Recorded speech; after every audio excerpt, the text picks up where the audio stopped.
you know, let's start the stream. And at the perfect time when I seen Tef icon popped up. But welcome back to Urban Anime Podcast, where we discuss your favorite topics. And as always, it's your host, Big Dog Ruff, back with another week of pod topics. And I don't think anybody can fuck with me. Just put that out there known first. Top Sparky Zero player in the pod. We'll confirm that again next week when I come through and just clean up the floor with everybody. But in the meantime, let's introduce the losers and the people that do not have the game. Fuck Vidal. It's Trash Boat Scumlord Discord. War Schlonger, 40K. Yes, that is in inches. It's your boy Zerka, soccer's biggest fan. Well, with that, we only a minute in, and we got our intros done. That was kind of fast. That's nice. Arguments. So, guys, we got a pretty packed schedule this week with a lot of stuff. What I forgot to do is share my screen with you guys. Screen 2. Go live. There we go. Bow. So, some of the news starting off this week. So Elon Musk did a Tesla announcement event, and we are now moving into the world of iRobots. Within the next year, Elon plans to release these maid robots that can cook, clean, babysit your kids, do chores. It does everything, and they talk back to you. Hey, we saw our robot. He talks, respond. Even Sway Lee got to interact with him and had the robot singing and shit with him. We're really moving into the future. You can have them be servers at the bar. They work efficiently. Everything. Hey, I'm with it. No more attitude when I go to McDonald's and get my 4 for $5. No more. Hey, I mean, it would probably help if you went to the suburbs for your Mac and Donald's. But for now, get the robots pussies, it's a wrap. This man said put the pocket pussy because he took the words right out of my mouth. It's a wrap. I was thinking it honestly, so yeah, I can't be mad. Yeah, y'all not scared of the technology? It's okay, Listen. ladies. You can keep your Rose toys. We're real men. That was a good one. Thank you. Hey. As the ambassador of War Schlonger 40K Incorporated, we want you to know our robots will fuck, suck, and take it up the butt. Thank you for choosing War Schlonger. This man has a whole advertisement right there. I am white. Buy my product. He's the reason why I call y'all characters. I am not scared of the technology because if I could put my consciousness in one of the robot bodies, Oh, yes, trying to be one of the sex bots. nah, I'm gonna be RoboCop, the black version though. Oh, good. You'll be able to run.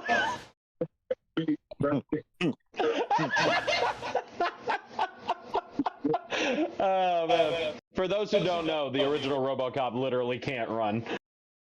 Oh, fun. Yeah, you can't.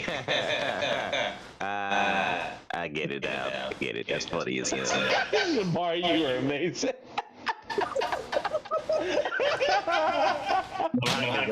Don't pay me no mind. That man can only walk. No, but these sex bots, no, this is a rising threat against humanity. Hey, I'm just saying, we already saw Terminator. It's gonna happen. So, well, let me ask a realistic question, right? So, I knew Tesla was developing these robots. I didn't know how advanced these robots are, but for these to be the first models, kind of fucking crazy. It's kind of scary once in the grand scheme of things. shit, to be honest, at this point, Elon only got to team up with the Japanese and how they got the realistic skin looking suits, and he just got to put that shit on top. Now the question is, are we actually gonna get a solution to the cat girl fucking meme that Elon Musk was gonna make cat girls? Why is your mind straight to that? Well, no, because that was the popular meme like 10 years ago now. Hey, listen, he's on his way to that. Let's just be honest here. It's a work in progress, Sean. You asking for too much right now. That's what I'm saying. Let the man cook in the lab. He's still trying to give you robots and get us to Mars. Cat girls come after. You think they're gonna have the 3 laws like in our robot? They can't kill, they can't hurt people. We saw where that went. We saw where that went in the movie. But like, my thing is, I didn't realize how fucking fast this shit was coming around. Like, let me just ask y'all this: where do y'all see us in 10 years with like this technology being this close to us? Terminator Salvation. A war against machines. Yo, Zoro. I don't know. I feel like at a certain point we gotta put our foot down somewhere, because like these robots are cool, but like bartenders, like a lot of like menial jobs are gonna be gone. Actually, Easily. you know what? I don't know if this is going to be cool to say on the pod, but remember, Terminators were destroyable via pipe bombs, so you know.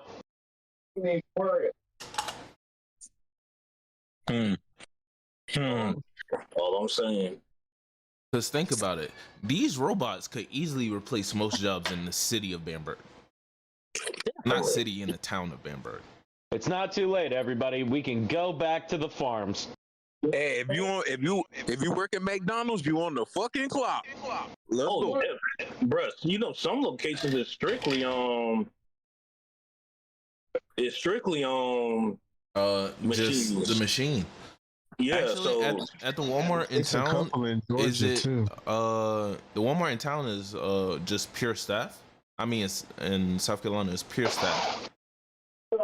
Or do they have like the booth set up to where you can go to it, put in your order and shit, and they only really have the cookers in the back? yeah, They got the booths, but nobody use them because you know South Carolina people ignorant. Not Bamberg. How Bamberg on is set up, you have to use it. Yeah, because they never have somebody at the cashiers. Yeah, like literally. Yeah, well, we already talking about it. Literally. You could just be standing there for 15 minutes straight. All of them will be looking at the screen. They're just looking at the screen like when the order coming through. And it's like, bruh, so you're not gonna come up here and ask what I want. Like you literally have to use the thing to actually see what's on the menu. Like literally. I guess it's work in progress, you know. That's why the robot's gonna replace them motherfuckers right now. Tough. That sounds cool and all, but they can easily get somebody to replace you as a Spectrum. No, they can't, because the website is already the robot that's supposed to be doing my job, and they can't. Give it another year. Tep's better than the robots. Let's be honest. And it's not like Spectrum is just that great. Automation. If you ask me personally, I think automation is a dangerous road to go down. Very dangerous. Technology is only. I'm just saying, like, think about it from this angle. Technology has only gotten more advanced in our lifetimes. Look at it from a video game angle. You went from Dragon Ball Z being represented by mere pixels to now being life-sized and fully representative of the anime in 20-some years. That's what technology is supposed to do. It's supposed to advance. Yeah, No, technology advances exponentially.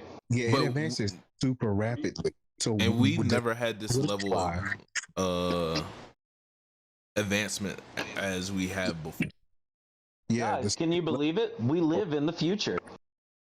I mean, yeah, everyone lives in the future and the present and the past all at once. And to be honest, Who how we let classify this man listen to Shakespeare? he just spitting.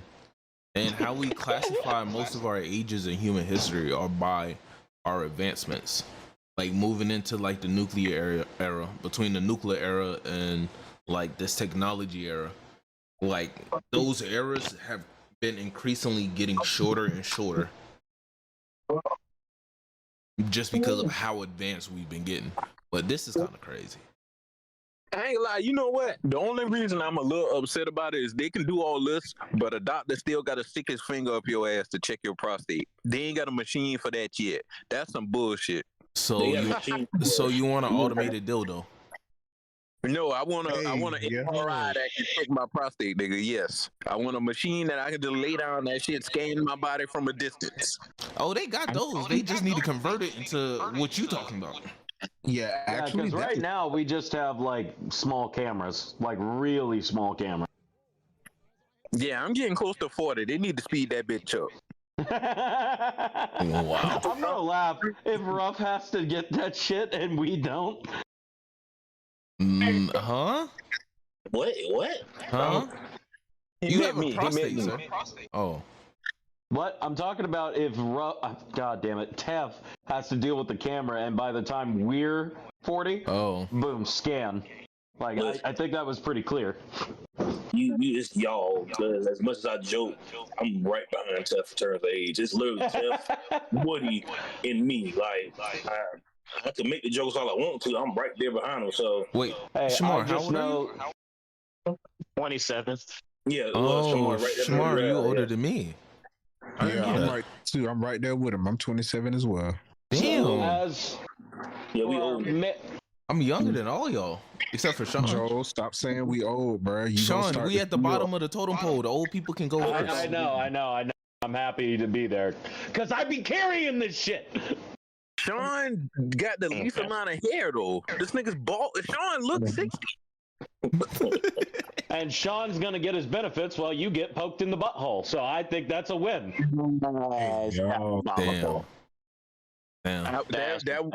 Sean said getting poked in the butthole so casually is because that's what he's used to. That's even I more. don't see you complaining about it, Tough. Whoa. What is that implication, bro? He can get that off. He's the only one that can get that off. What's going on? Like, that's why I be trying to toe the line. He know how he can go over that little line, but it's all right. I'm gonna find something. Every time you make a joke, I'm gonna post a picture from To Catch a Predator. Every episode is a motherfucker that look just like. I'm gonna find every fucking episode. Oh shit! Yo, Tev funny as fuck. He's gonna pay. That's a good one. no, Tev, Oh my God, Tev, if you send it funny to me, as I'll fuck. edit it in. If you send it to me, I'll edit it in. Oh my God, that is hilarious. All right, back on topic. We got a lot. Back to other news. Velma is finally getting fucking canceled. Yes. good. Oh, Yes. time. Who actually was watching that? I love the show. What? Why? Yeah. Do you actually watch it? Brother, Nah, hit this number for me, brother. Bro, I was about to say, if you unironically watch that and you unironically enjoy it, your taste in media is crap. I gave it a try. I was done when they made Scooby a chick. I was done after that. They made Scooby what? I was done when I saw the preview of the show. I gave it a shot. I'm just mad that we lost a generational white woman to a self-insert of a subcontinental Asian. Hey, yo, Trump Jr., get out. Oh yeah, because Daphne Asian in that show, right? I like how you phrased that to where it wasn't racist, but we could feel the racism. Yeah, that's the point. I could feel the racism there. I can taste the racism. But in completely opposite news of ass. Oh, go ahead. No, he can taste the racism. You gonna taste this black power fist in a minute. Keep playing. I am very glad you used the word fist and not something else. I was about to leave. It's okay, Sean. I got you. You gonna get this Okay, Vidal Rob, kick. please take his fist instead of me. No. He gonna get this Vidal kick. Nah. Hey, yo. You're gonna get drop kick. You're gonna get this blade of judgment. I know y'all ain't losing the rough Vidal, bro. They losing them out be- Vidal. I'm telling you, niggas is not fucking with me with Vidal. You get kicked Bro, your fucking jaw. Joel, when I asked, Joel said, "Don't make me talk about it." You know what I'm gonna do?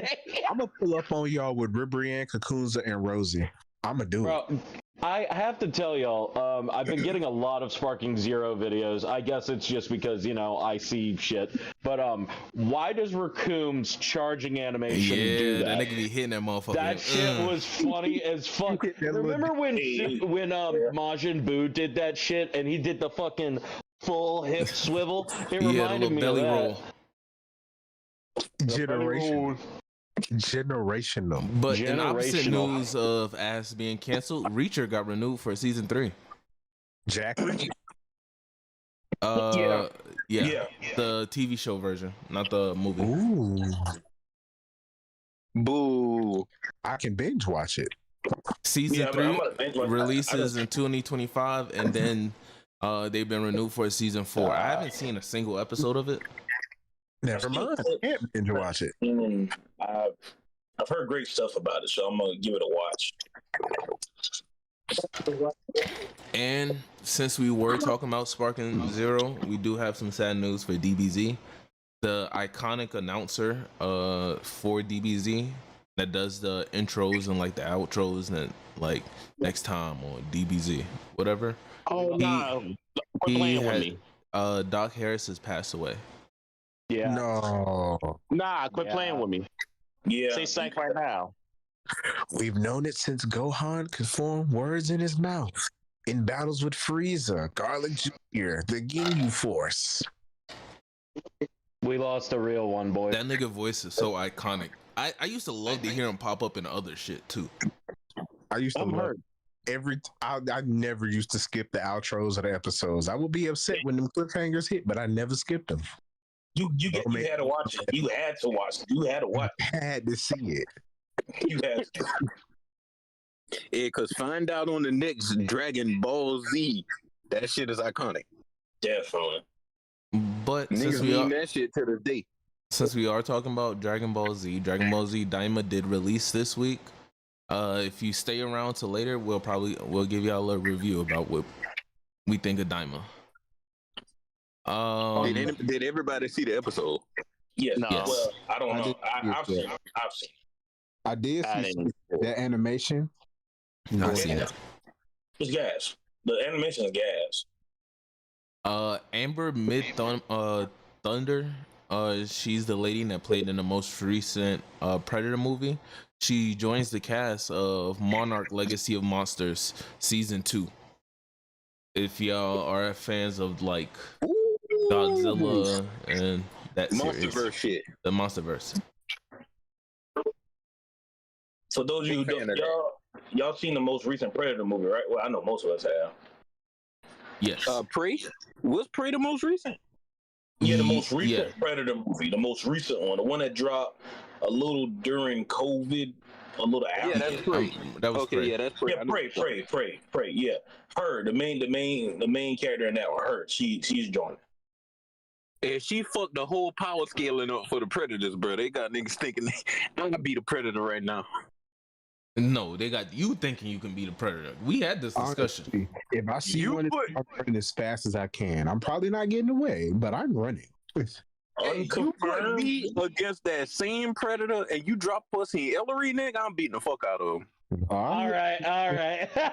Think that if you want.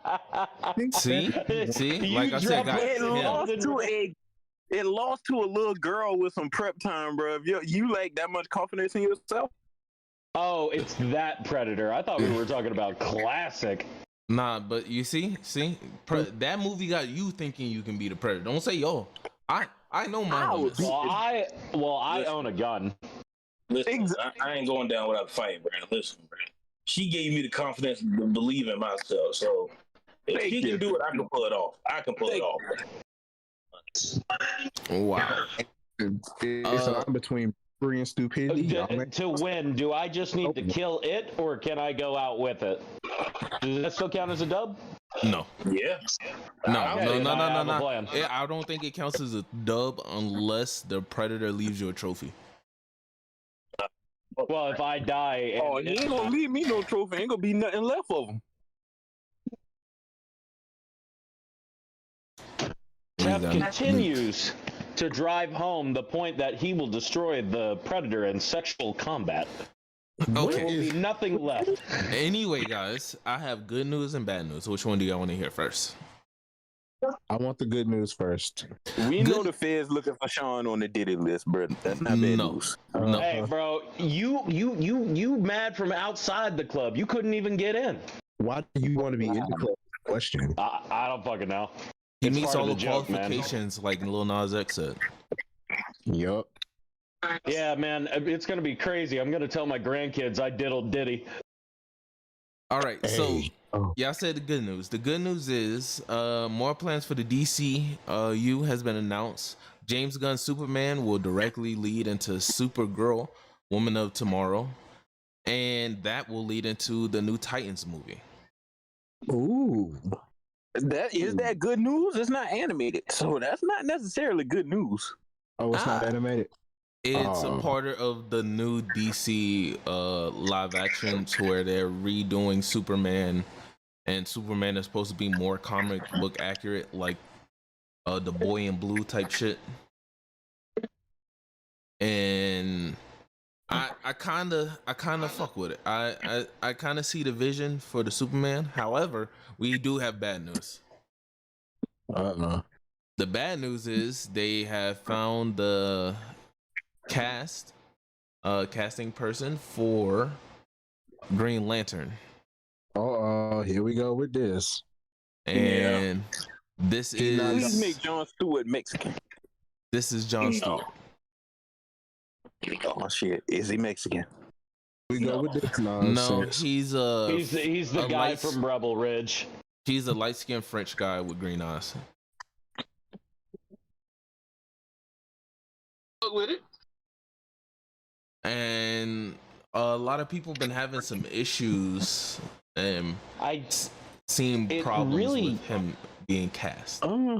Everybody on Twitter is screaming. They're talking about he ain't dark enough. That's the whole on TikTok. He's it not really goes to show that nobody's ever opened one of these fucking comics. You know, that's where King Lion. Hold on, I do have a counter for the other side, because I was seeing a lot of it, and there's one point that I've seen that makes sense, that I can understand why some people are mad about it. The creator for Jon Stewart, he purposely made Jon Stewart darker than anybody else that was around during the time, for the specific purpose of like rebelling against like black people being in leading roles, and showing how he actually, like, when he was around his dark-skinned friends, they were actually dark-skinned and they weren't being represented correctly. So he purposely made Jon Stewart that way as a statement. I understand. With that knowledge, I kind of understand why some people are mad. But I'm looking at the standpoint. Hold on, I got a question for Ruff real quick. What percentage of those people do you think actually have that knowledge? I don't think most people have that knowledge at all. I think niggas are just average. But then again, right? Some people went and turned to, like, compared it to like Black Panther having a light-skinned person play T'Challa. That's entirely different. You could have Black African playing T'Challa. It wouldn't matter. The problem African. I personally don't get it. Like, I gotta tell you, I find it so weird that colorism is just an issue. Because I guess it's accurate representation, Actually, but then again, Disney. Hold on, I got another counter in here. I had to just look it up. But never mind, I kind of agree, because Jon Stewart was the first Black hero in DC. Was he? Yeah. The first? Yeah. But First? But they Yes. making it seem like the dude is completely light skinned. The dude not even light skinned. The dude brown skin. And then my thing is, if you go out and get the people that they wanted, what if they suck at the role? Now you got the representation that you wanted, but the dude sucks at the role. The guy they know for a fact he can play a military role. Rebel Ridge was not a good movie.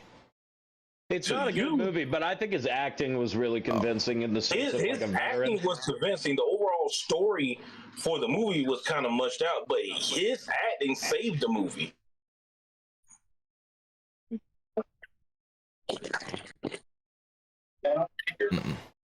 I don't agree with that one, but you don't have to. I don't know.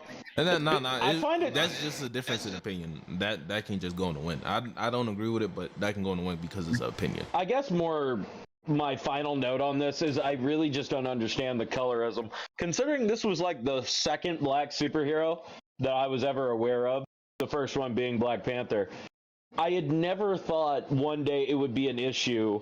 You know what I mean? When a black man is cast for a black role, that people would throw their fucking hands in the air and be like, this is unacceptable. This is unacceptable. And I just don't get that. I really don't get that. Especially with what Disney's been doing for changing roles, and they've been doing so for years. Of like, historically, this character's been this character's been that, this character's been this. Should I tell Sean? Go ahead. Sean, we live in a world where you can't please everybody. That's just it. That's just it. Like, no matter what they do, somebody was gonna find an issue with it, and it was gonna get some people to bandwagon along with it. You know what? You're right. Let's cast Ryan Reynolds as the new Jon Stewart. Oh no! He was already Hal Jordan. Yeah, they already cast their. Then let him redeem himself as the next Green Lantern. He would not come back to DC. I wouldn't either. He getting Disney money? Hell no! I'm not going to DC. Hell no. And he one of the only ones who get to do whatever he want at Disney. Yeah, that's what I'm saying. He's a once in a lifetime kind of guy. I do have a counter. I do think Jonathan Majors should have got this. No. I don't even see him playing Green Lantern like being a Green Lantern. I mean, yeah, I can definitely see him playing a good John Stewart. I'm trying to remember the name. I can see him playing Martian Manhunter quicker than John Stewart. Martian Manhunter is goated. I'm just saying. Why do we keep associating Martian Manhunter with black people? I want to. Because he's Piccolo. No. I just want to understand that. Black. Also, isn't Martian Manhunter's like disguise a black guy? No. Actually, well, yeah, is he not? Live action, he did. I thought he was. Yeah, you're right. Never mind. I swear that Martian Manhunter's you're right. He is a black man. Persona is a black guy. You're right. I'm just saying, I love Martian Manhunter. Yeah, he's a fraud. Am I remembering a white guy? It might have been different. You're probably thinking of the cartoons. Yeah, that's what it is. And we do have some urban topics for you guys. R. Kelly's daughter has accused him of SA. Damn. Alright, sick of people. This one, Tef, go ahead and get it off. I honestly don't got a counter for this. I do not agree. I don't even know the whole situation, but it's like the man already locked up in his jail. That's your dad. And you ain't come out with all this stuff when he was on trial, and you was holding him down all this time. Now all of a sudden, and he raped me too. It sounds like you just going along to get clicks. And go ahead, Joe. And on top of that, years ago, his R. Kelly's now ex-wife even said the same thing. Child Protective Services and came in and did a thorough investigation. They didn't find anything.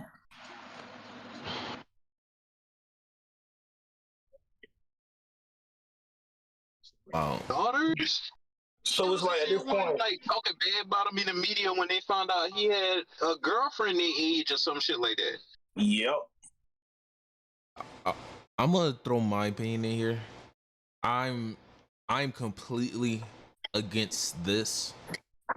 Like, I know like some people may disagree with me on my like take with Cassie. That like, Cassie, go ahead and do your thing, right?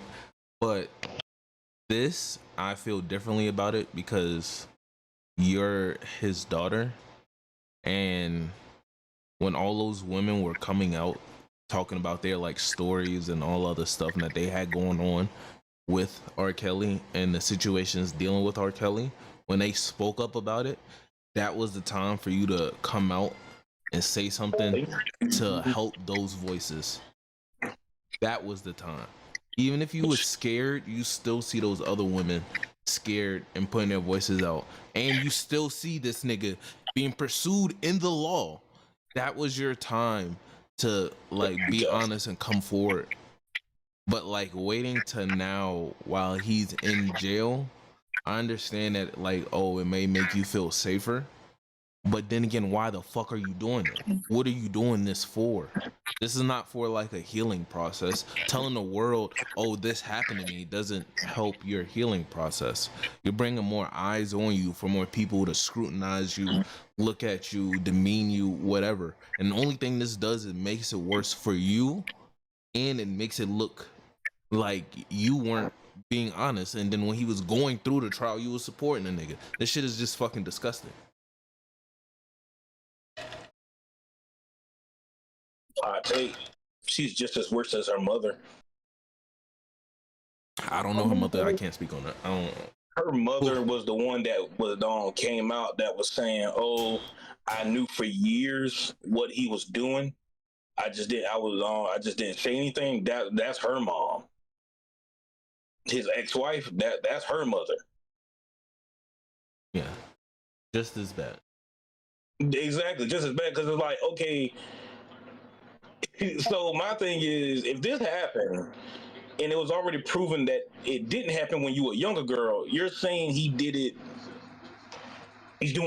Like, I'm confused now. You know what I'm saying? Like you said, Ruff. What was you at when all the other ones came in? What was you? You know what I'm saying? What was you at? I have a counter. Go ahead. Okay, so y'all gotta understand, right? I'm finna use my degree right here. So sexual assault is one of the hardest crimes to prove, period. Sexual assault, forcible touching, the R word, we say it. And it's just like, yeah, the authorities didn't find nothing, but you also gotta understand the authorities also don't be finding nothing regarding these people who, you know, got up schools. So it's just like, my thing is this, right? It is okay to want to look at the facts and evidence, but at the same time, you got to understand, like with sexual assault victims, particularly with women, what she's doing, if that was a boy, it'd be worse. It'd come out even later. So it's just like victims usually wait a while for it to be revealed. What the fuck is going on? What does that sound? What am I hearing? I'm hearing the whole party. Oh. Okay. Oh, okay, cool. I'm like, yo, when the fuck mid serious convo, we got transitioned into a club. Go ahead, Drico. My bad. I was referring to the was too. Like, I get where y'all coming from, but at the same time, I say give the girl some grace, because it's just like, you know, we don't know. It might be true. I mean, see, Drico, my point is, my problem is, I don't care if it's true or false by this point. It could be true. She could be lying. It just 50-50. I don't know, because I'm not going into her story like that. Because like, my thing is, if you have a story to tell and you're a victim to this horrible person who is also your father, so more than likely you probably know more about like the other stuff that was going on with the other girls. When they came out and they were making these statements saying this man did this and this and this was happening when I was this age, and you know that he was doing these things also to you, and you see these people getting attraction behind them, so these people can actually get the justice that they deserve. You wasn't there. That was also your time to get the justice you deserve. The man is already in jail now. R. Kelly is what, like 50, 55, 60 at this point, right? I think close to 60. The man's life is damn near over. Adding another, what? Let's say, hypothetically, you get like the most time out the nigga in 20 years. Let's say 20 years get added onto that. It doesn't matter by that point because he's already riding away. And then when she came out to have this story, it was on the new documentary. So it was for clicks and views.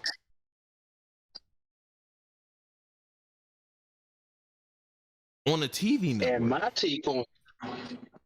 And my take to add a little extra seasoning, her story don't even come off as credible. Oh yeah, I woke up when I was 8 or 9 years old and he was touching me. I didn't know what to do.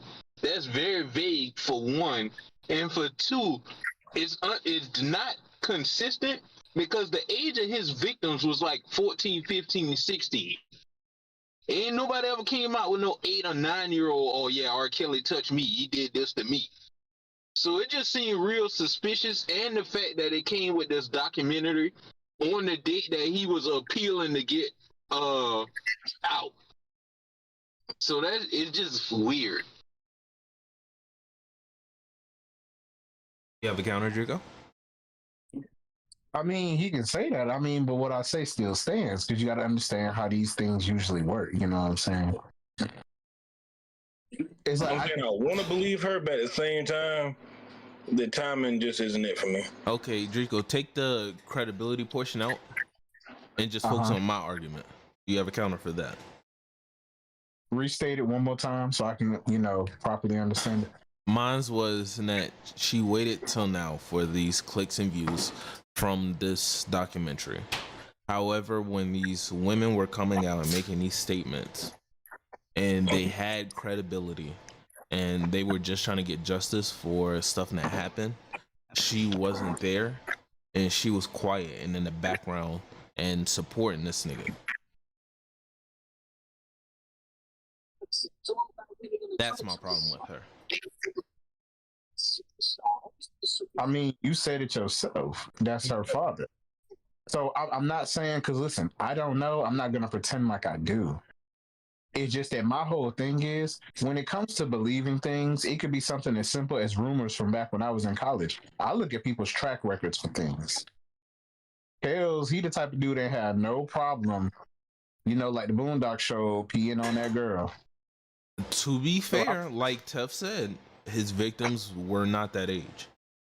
I understand that. However, people who commit that crime, they don't usually have a level of consistency with the ages. It's just that they're underage. That's the problem. I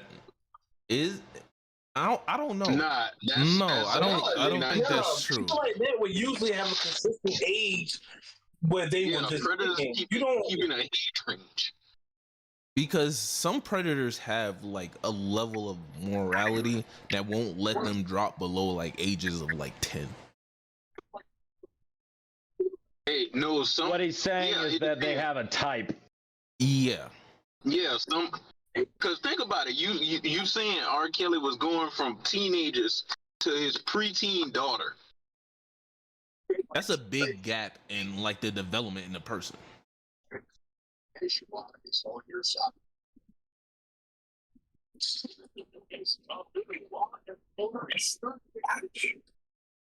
I say if she would have said this with the other victims, cool, I believe it. You coming out with this documentary? Nah. It ain't about justice at that point. It's about something else. It's about money. And it's well known that R. Kelly don't have a lot of money off of all the famous tracks he gave us because of the deal he was in. So this could be a way of her continuing the lifestyle that she done had most of her life by getting paid through this documentary. When you do stuff like that, it adds a level of skepticism to your story.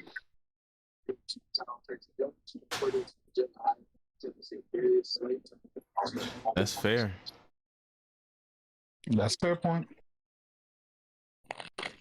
Well, into more happy and more positive things. Tef. J. Cole is coming back. This man released a song.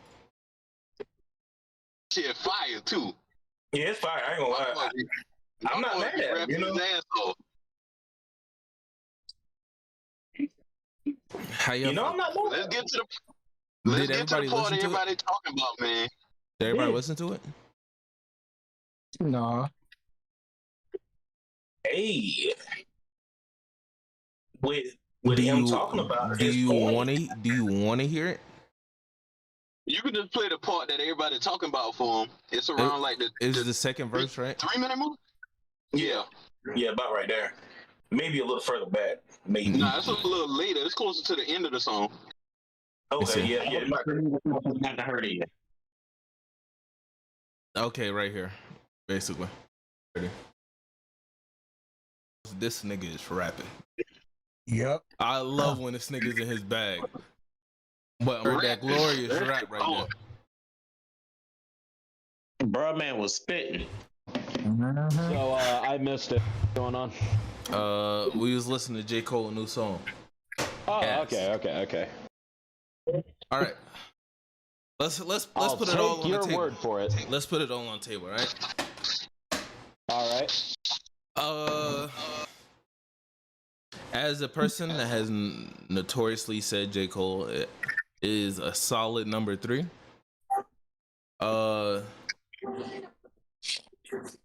He proves why he's one of the best in the goddamn game. I ain't gonna lie to you.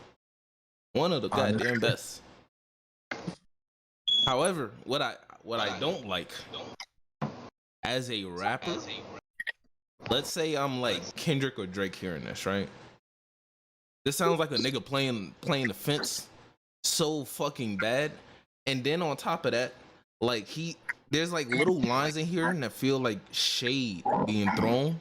But then at the same time, the nigga's like, oh nah, we cool. I don't want no problems with niggas.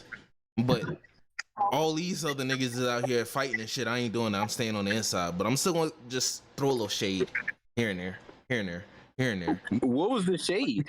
Shade at Drake. I'm not gonna. It was shade at Drake because he was like earlier in the like midway through the second verse where he was like all because I didn't want to like dig dirt on niggas. He was talking about like niggas buying bots, the internet antics and all the other shit. The only person out here is doing the internet antics is Drake. If I'm your nigga and I'm hearing this, I'm like back and forth, nigga. Like, do you fuck with me or not? And then at the end of the verse, you like, oh, I will always thank Drake, nigga. What the fuck was you talking about like 5 minutes ago about niggas buying bots and doing all this shit on the internet, nigga? If you gonna play the fence, play the fence. That's a general take because niggas been doing that shit to promote their music, promote their streams, make their numbers go up. No. Don't say general. If the verse itself was talking about him and his role that he played in the rap beef. Yeah, that started after he said that line. What the lyrics? All right, I got this bitch up. Oh no, I don't. Thought I did. What's the name of this shit? Port Antonio. Yeah. He's played all but 2 snaps this year in safety. Attention to the communication on the Giants back in. And the defense because they're going to have to adjust. Okay, because all right, this is when he started talking about that shit. Yeah, no, that Drake shit was after because this is when he was started talking about the beef because he was like, I pulled the plug because I seen where it's about to go. They wanted blood, they wanted clicks, they wanted to make their pockets grow. And then later on, he says, since the age of 14, Jermaine's no king. If that means I gotta dig up dirt and pay a whole team of algorithm bot niggas that want to sway the whole thing on social media, competing for your favorable memes. This is definitely fucking shade. But not specifically at them. No, nigga. We know who the fuck. No. If you're a rapper, you know what the fuck you're doing when you're writing these lines, because it takes time to put these bitches together. You're not just throwing these bitches in willy-nilly at the wall and like, oh, general. If you're writing something this deep and you're introspective about it, you're definitely talking about something in particular, and he's talking about something in particular. And even if you're not talking about something in particular, you know it's associated with me, which is your homeboy that you're talking about on this goddamn song. Why are you associating me with this shit? Or is it associated with the record labels who want to promote this shit so they can make the money off of it while we tear each other down, which is what he said. Yeah, that sounds cool and all, but we know it's not the record labels, and that's causing Drake to do all this goofy shit online. You're like, again, you still saying like it's only Drake. It's not only Drake. Kendrick was playing the internet games the entire time too. Kendrick was digging up dirt too. How?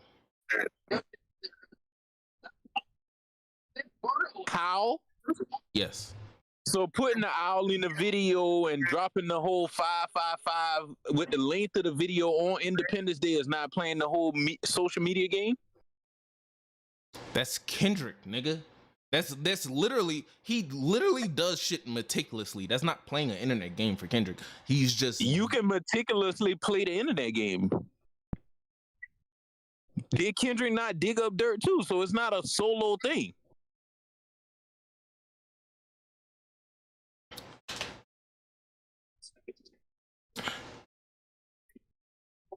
When I'm talking about the solo thing, nigga, I'm not talking about the dig up dirt part. That you're focused on this line. That's not what I'm talking about. Oh, snap. What I'm talking about is the last two lines. Said Kendrick played the social media games as well, and the people behind Kendrick could have been paying for bots to promote the numbers on the song. Just like the record label could have been doing the same thing behind Drake. My point is, if you're my nigga, and we're both rappers, you make a song, and there's shade like this, and you're directly talking about a situation I'm involved in, and then afterwards you're like, oh, I still love my nigga, that's my best bro. Nigga, what the fuck are you doing? You're hurting my image. You're supposed to be my nigga. Play the fence if you're gonna play the fucking fence. Don't talk about it. Why are you again bringing this shit back up? You already apologized. You gave your speech. You didn't have to say shit. You could have stayed back, did your features, kept it fucking pushing. Hey, that's part of his path, bro. And then on top of that, let's say I'm Drake. Hypothetically, maybe in Drake's mind, right? I lost this rap beef. Why the fuck are you bringing this shit back up? I'm trying to dodge and avoid all the the pedophile shit. I'm trying to duck and dodge all the rumors and shit around me. Why are you bringing this shit back up? Because it's a bunch of people out there who's saying, oh, you notice ain't nobody getting behind Drake, ain't nobody saying shit about Drake no more. Cole stepped out there and said, hey, fuck all that other shit. That shit went on. It happened. Oh, well. Tap back into that magic pen that made these niggas love you. You always my nigga. You did a lot for me. Fuck all that bullshit. Literally what he said about the nigga. So I don't see why you think everything is him sending shots. Okay. I'll take my opinion out. Let's ask the rest of the cast because, yeah, me and Tef been going at it. Who cares? Okay, Sean aside. No, I'm kidding. Joe. Well, maybe if this will end the debate, personally, I'm down the middle. I guess he said what he said in the beginning because he does end with telling Dre, yeah, you're my boy. But sometimes if we really boys, I got to be able to call you out. But at the end of the day, you still my boy.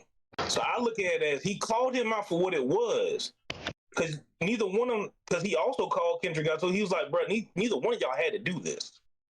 Neither one of y'all had to do this, but y'all did. But at the end of the day, yeah, I removed myself from it. I'm still cool with y'all though. But my thing is, I don't understand why he's like, y'all niggas didn't have to do this. Like, do niggas not remember, like, I see what we're talking about because rap is also a sport, nigga. I mean, like rap is extremely fucking competitive, and going head to head is like the thing in rap. That is like how major rappers get their smack TV, their rap battles between each other. That's rap. And for that's how it was done back in the day. That's not how it's done no more. And also, like he said, he saw it was going too. He knew the way it was going to get dirty, and he was like, listen, if y'all would have kept it strictly with that, then we could good. That sounds cool and all, but again, you're talking to Drake now. I'll throw this one out there to stick with the idea of this shit used to be this way.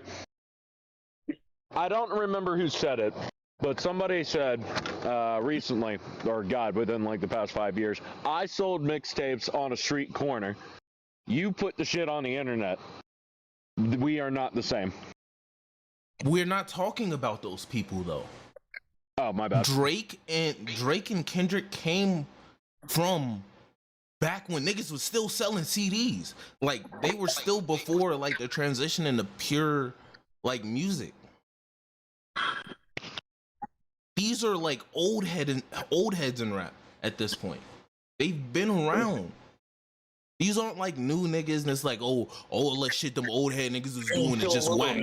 Yeah, I'm sure Drake's been around in preschool. Which leads more into the credence of they solidified in the game. They didn't have to do that shit. It's rap. He also said this was for clicks, tickets, and views and stuff. Like y'all doing this y'all didn't have to go this route to get where y'all at now, which I firmly do agree. I thought about it. I don't want to hear that energy from Tuff. You know why I don't want to hear that energy from Tuff? Because let's say, what was it, like a year ago, right?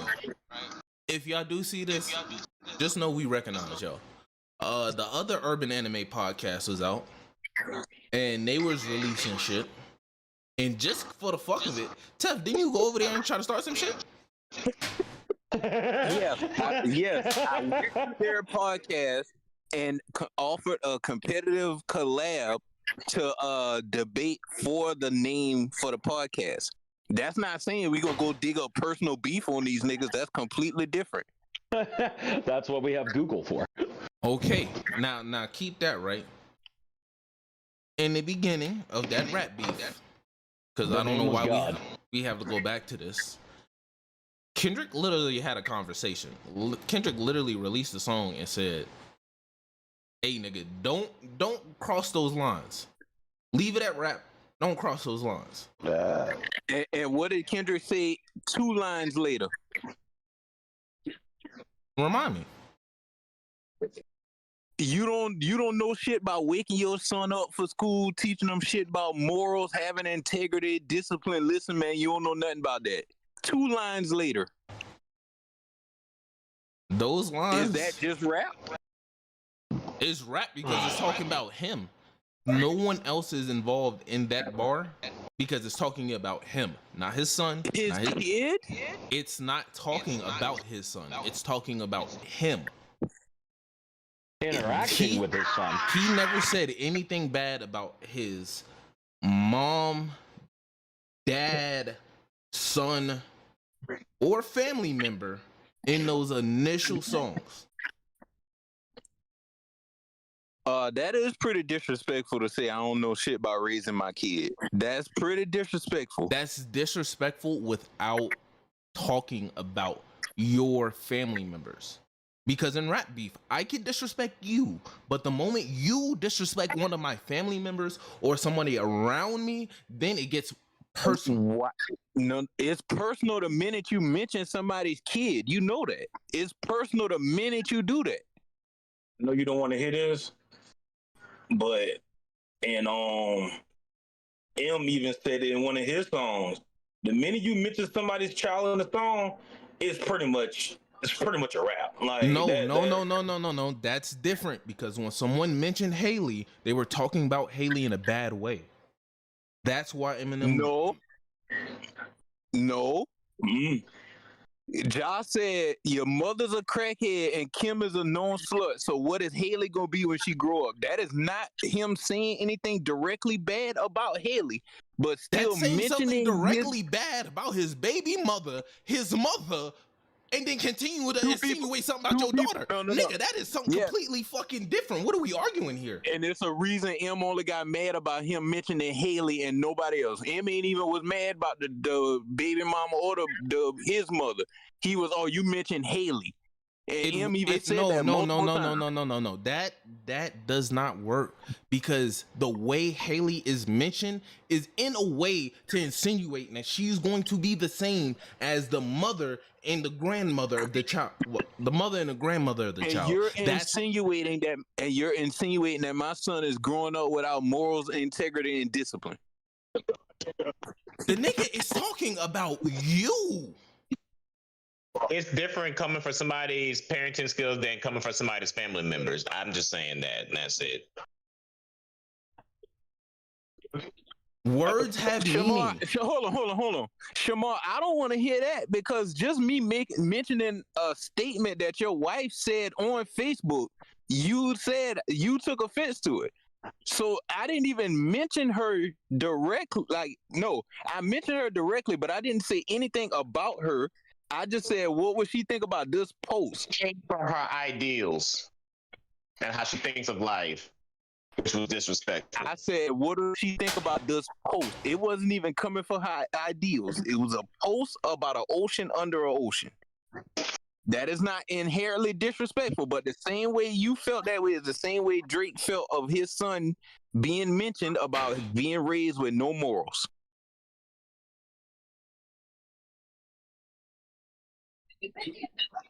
I don't agree, but okay.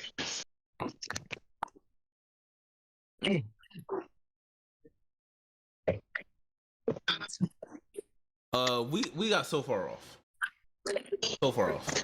We was on the J. Cole thing. I'm gonna close it out with my point, and then you can follow up and counter me, and we can move on to another topic. To me,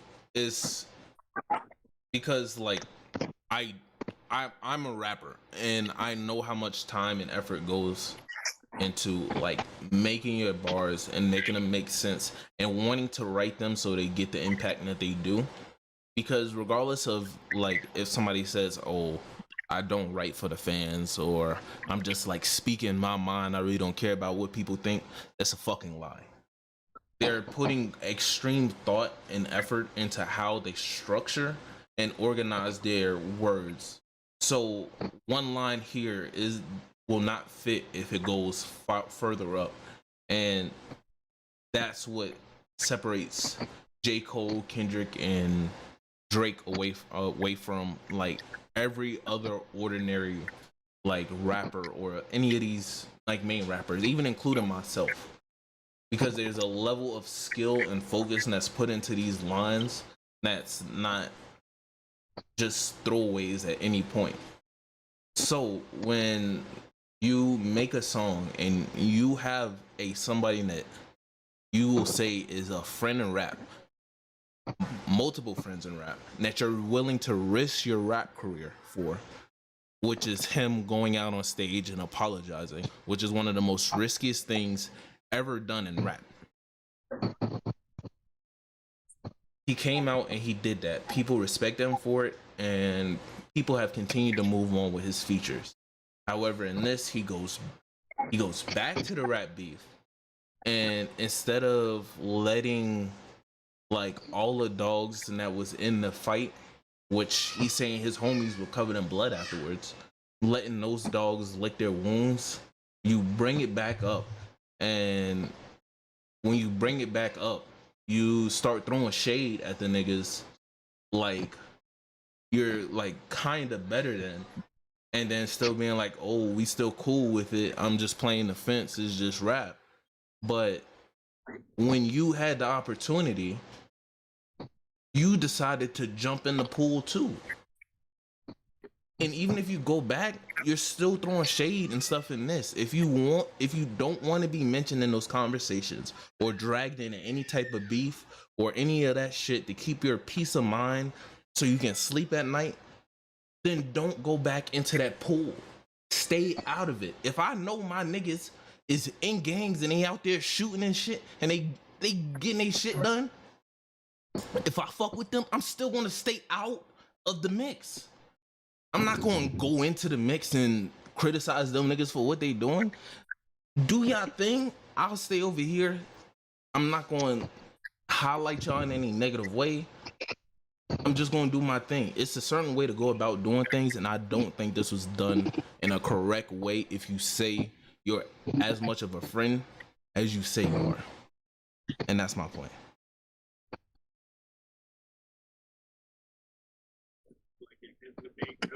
I close it out with Cole still top 2, and he ain't number 2 in my book. This man be spitting.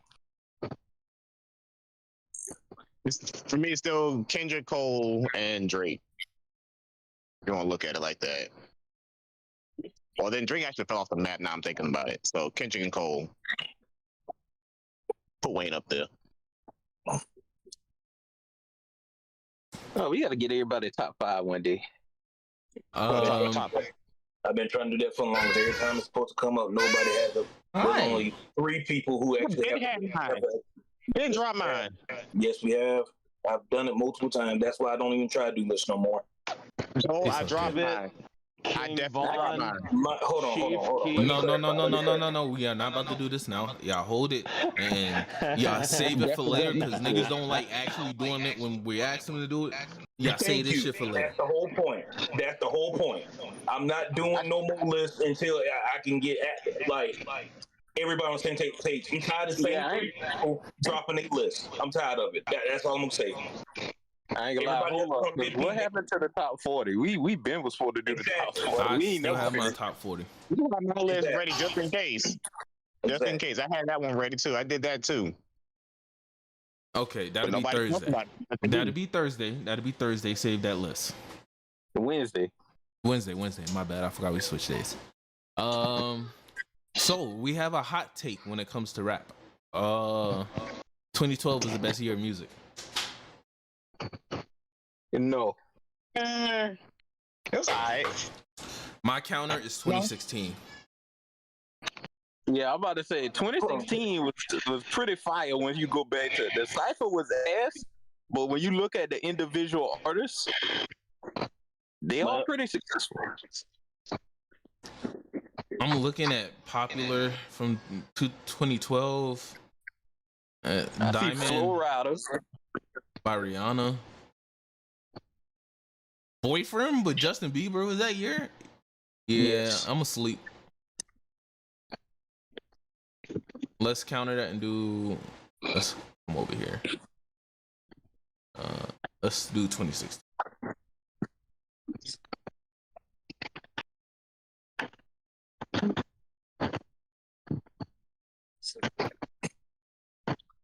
Ultralight Beam, Black Beatles. Yeah, I'm taking this year. And Frank Ocean is on here. Taking this year. And Rihanna?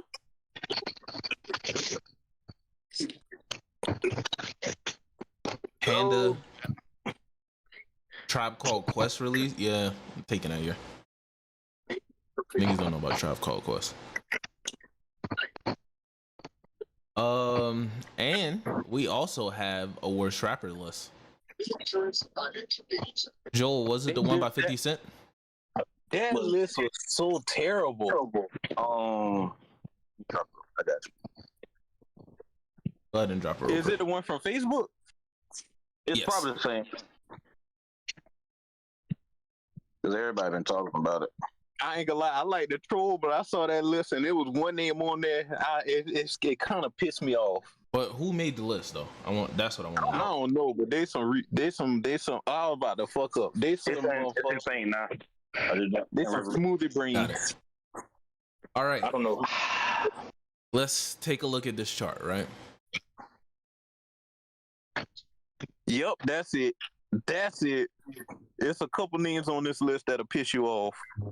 DDG should have been number one. Wait, hold up. This This is- is 50 Cent's top 50 worst rappers.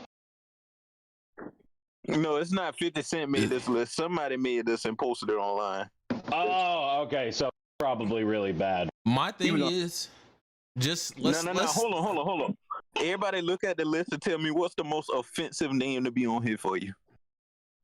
Even though I don't like him, Jay-Z. At least you got that one out, so I don't gotta say that one. I'm cool. I can move on from that. Why the fuck is Why the baby? That's crazy. Why Takeoff on there? Now that's offensive. I don't know what's the most offensive one here. Come on now, chill out on Glow. Chill out on Glow. I actually fuck with Glow. Actually, glow on here. Glow, yeah, 26. Glow is the Glow most was offensive. big. The most offensive. I'm disappointed in all y'all niggas. Who's the most disappointing one to you? Tell Dave. Ludacris. Yeah, I just saw 36 Ludacris. That's crazy. Some people can have those takes, It is wild. but we not about to do this to Glow when she just released one of the greatest goddamn albums. I fuck with that shit. She might be Rob. She might. Joe Budden being on here is crazy. Yeah, that one is kind of crazy. That's funny. Freddie Gibbs on here is Fucking- insane. Even though I'm not the biggest Freddie Gibbs fan, Freddie Gibbs is a good fucking rapper. 21 Savage is on here. Ridiculous. But you know what I did? I thought about this, right? And then, like, if you flip the list upside down, right? Then that means the people that they have at the top of the list are better than the niggas at the bottom, right? Why the fuck is YoungBoy last and Jay-Z is 26? Right. Young boy ass. All right. Ass. If you don't like Straight Jay-Z, dog I water. get it. But if you want to put him on a worst rapper list, why is he a fucking above Tyga, YG, 21, and NBA YoungBoy? No shade to them. I don't like Jay-Z music, but I will never disrespect what he's done for music by putting him on a list like this. That's just me. Hey, I got something even funnier, bro. If you look at it that way, Logic is a better rapper than Cassidy, Ludacris, Takeoff, Joe Budden, Freddie Gibbs, Gorilla. Exactly. Yo, Logic got an ass of people beat, and I can't name a Logic song to this day. I know one. There's a feature on ISIS with Jordan Lucas. That's the only one I can. And I feel like it's impossible to have Lil Yachty at 2 if he's the main reason niggas been invested in a goddamn rap. This nigga been writing for niggas, females, everybody. Drake, everybody. Everybody got at least one song that they know word from word and that they think is hard as fuck that Yachty wrote. I ain't gonna lie, Broccoli do go hard. Act up by the City Girls. Get out. Get out. Get the fuck out. Nah, y'all not about to hate him like they ain't come in and they was doing shit. No. All That they kid- did was made all these bitches crazy. Hear me out. Y'all If it- ain't been in the right place when that shit dropped. That's Listen. all I'm That's saying. what I'm saying. You He ain't can't lying. hate He Yachty ain't because if lying. it wasn't for Yachty, you wouldn't get Glow. Facts. Yachty is the pure reason why female rap started to blow up. Purely. Did it really? Yes. Yeah. Y'all was writing for a lot of girl rappers, bro. A lot of them. After A City lot. Girls and that shit popped off, then everybody, like all the labels, were started pushing female rappers more. Because before that, do you remember any female rapper that any label was like really pushing like that? Touche. Besides Nicki? No.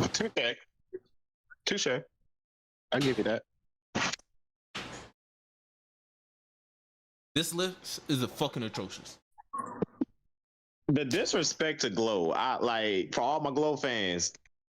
I ain't made that list. You only saying that because you think she fine. Shut up. That's not the point. Blow be spitting. I think she bad too, but I'm just saying, like, that's your only reason. Have you listened to a new album? Not at all. Shit, did you hear the song Hold On? That shit hard, nigga. That shit tough. He want chance after chance after chance, nigga. No, she was spitting on that motherfucker the whole album. I listened to that shit in the car with my girl because that's when I can get a pass. That shit is gas. That shit gas. I don't care. What that kid on the bus say? She is beautiful to me. And then one of my favorite dancers, Zaina Bear, was in the music video too. I was fucking with it. Cause that's crazy too. Hey, she be doing her thing on TikTok. She do. She be killing it on TikTok. Zaina Bear, bro. Every video she drops, double tap. But since we are talking about music and we seen this list, this probably helped enlighten us. Who do y'all think are the best storytellers in rap? Rick Marula. If anybody say King Von, they stupid. I didn't even listen to King Von, so I wouldn't even use him. I'm saying T Grizzly. Best storyteller in music currently between T Grizzly and Kendrick. Because I gotta choose. I listened to one song by T Grizzly. I gotta go back and listen to the other 7 parts. Oh, you started listening to The Robbery, didn't you? Yes. Hey, I heard part 8. I was like, yeah, I got 7 parts I gotta catch up on. Yeah, that story is crazy. Excuse me. Y'all got any names y'all want to throw out for? Well, we're doing currently, and currently I don't know any. You fucking me up. I ain't gonna lie to you. Okay. You messed me up at currently. So, we do have some video clips for everybody. Where are they? Oh, it's these TikToks. All right, this is the Cotton 40K TikTok. What you do?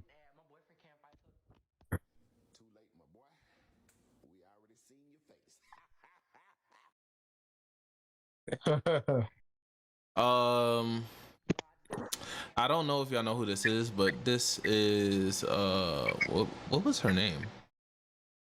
She was Speed's friend, and she's part of the LGBTQ community. Oh, I get it. Yeah. So she's a he. Whoa. She's a she. She's a she. She's a she. Oh. Okay. I was about to say. No. Along the lines of what you said, but she's a she. I like the pronoun game though. This is hilarious. Oh no! Too late, my guy. We saw your face. It's too late. And then why you gonna be like, my boyfriend can't fight? This nigga gonna get clowned on. And now niggas know he got a free pass to clown on this nigga. I ain't gonna cap. He wasn't fast enough. We wasn't fast enough. Not fast enough. First of all, any female, if you with a man, don't make a video trying to embarrass the nigga. Oh, we're talking about this. And then say he can't fight. Those two don't go together. Because immediately after you leave this nigga open up to get cooked, and now he gonna want to fight niggas, and now niggas gonna want to try his ass. All right. Hold on. I'm gonna take the opposite side of this.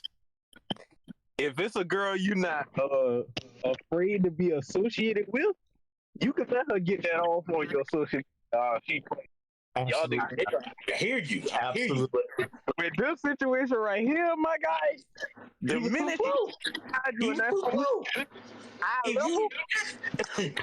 you do what was I don't care what game I'm playing in that moment. If I ain't trying to be on camera with you, I am getting up. Fuck that game right there. Hey, what you doing? That nigga was knee deep in the 2K. He like Joel with Madden. He gotta take his tests.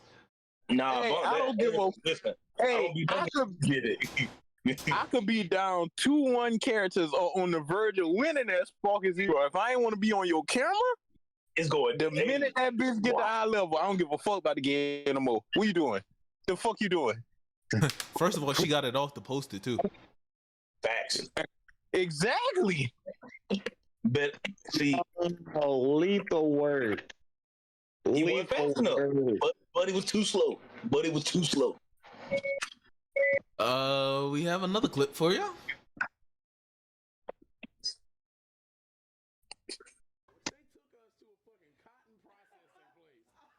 Whoa. Before we get in this is about craziest field trip story. And we've all had the same field trip. If you live in the South, you must pick cotton by the mouth.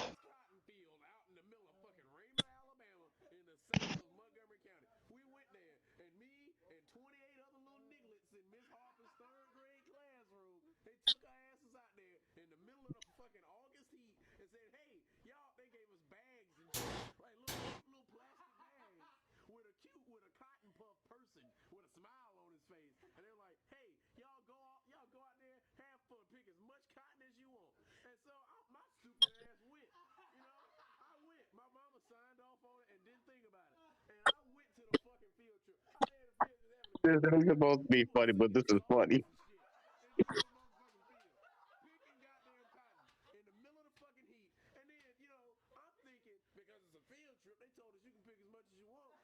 I'm thinking I'm gonna keep that shit. Hell no. Listen, I tell you right now, Bamberg took us on that trip.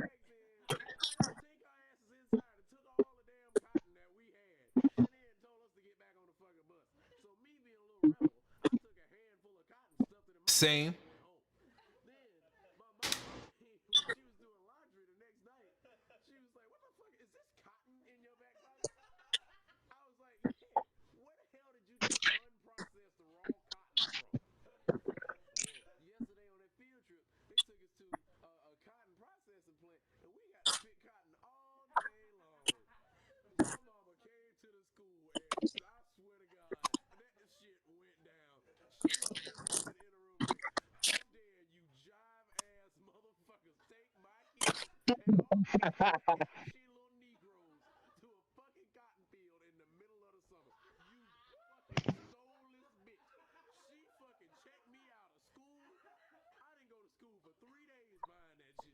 Gotta love those school trips, man. All right, so I feel like we all have the same 3 story. days out of school after that shit. Well, I ain't went and picked no actual cotton, but I did go to the museum. Nah, yeah, I'm about to say, yeah. Nah, I picked that motherfucker. I'm not gonna lie. I can't believe I went to a middle school called Robert Smalls Middle School, an escaped slave hero, and we had to go pick cotton in his name. What the fuck are you talking about? What? Go ahead, Joel. I know you got a Bamberg story. Listen, bro, I'll never forget it. 5th grade, man. It took it from second. Damn, they took you out there when you were old enough to know better too. Yeah. From 2nd to 5th grade, Bamberg had that trip. They convince you it's okay. They convince you it's okay. We get off that bus, and it's 3 houses, bro. Kids not. It's 3 houses out there. 3 houses in a field. They like, hey, y'all want to go home collect some dirt? And so we get the dirt and everything. And I'm not gonna lie, a 2nd grader picking dirt, I'm happy. The part that confused me was they said we couldn't even take it home. Mm-hmm. So I'm like, wait a minute. So you keep going down the line, is 1 year is dirt, the next year is cotton. So it's like, dang. That's how they get you with it. Cause at first you're like, oh, it's cool, cause I'm gonna take this cotton home. I got an African American mother. My mom about to do the damn thing with this cotton. I'm about to have a pillow made at home. Yeah, nigga, fresh my pillow too. Hell no. Bamber thought they was split. Hey, y'all Is niggas this thought y'all was gonna have a unprocessed cotton? I was Where did about to she have get that good it? shit too. Bruh. Is this unprocessed cotton? Where did you get this? Listen, bruh. I was one of the best cotton pickers out there. Now that I'm older and realize, bruh, they was training. Training. Yo, they was ready to put your ass back out there. They saw you working. They was like, just in case we know who to go to. Yo, hey, hold on. I just thought of a conspiracy theory. What if they had plans to put us back in that position around that time? Because I'm pretty sure they don't do those field trips no more. No, they don't. No, That's the thing. they don't. Oh, they did it to perpetuate the hate towards the white man that is manifested in most black children today. That's another good theory. Oh, dude, I've known about the answer to that because I heard a teacher just plainly state it. Wow. Still funny as fuck for stories, though. Well, yeah. So we've all had some like racist childhoods. And You know what's crazy? I've been on that field trip twice. You know And what's crazy? I ain't encounter real racism until adulthood, that's worse. Yeah. Nah, they got me in middle school. They got me real comfortable with the man. I ain't ran into nobody who been too bad yet. Soon as I got comfortable, bow, nigga, bow. Homeless. Let me tell you a little quick story, right? So in Bamberg, every like around the summertime, there's a fireworks shop that opens up. Joe, you know which one I'm talking about? Yes, I do. That fireworks shop is literally like a block away from my house. I was in middle school. I used to ride my bike around town, and that's how we get places, right? But I would never ride my bike and be on my phone because back in the day, you know, you had to hold the phone up to your ear, all other shit, safety reasons. Because I was actually like riding close to the road. So I stopped. I stopped on the sidewalk next to the building, which is literally a block from my house, because my mom calls me. Tell me why Bamberg police pulled up on me, They'll do it. frisked me, and then had me wait until they could get through on the phone to the police officer that be doing the security at the fucking high school for them niggas to let me go because I look like I could be trying to steal from the fireworks place, broad fucking daylight. The disrespect.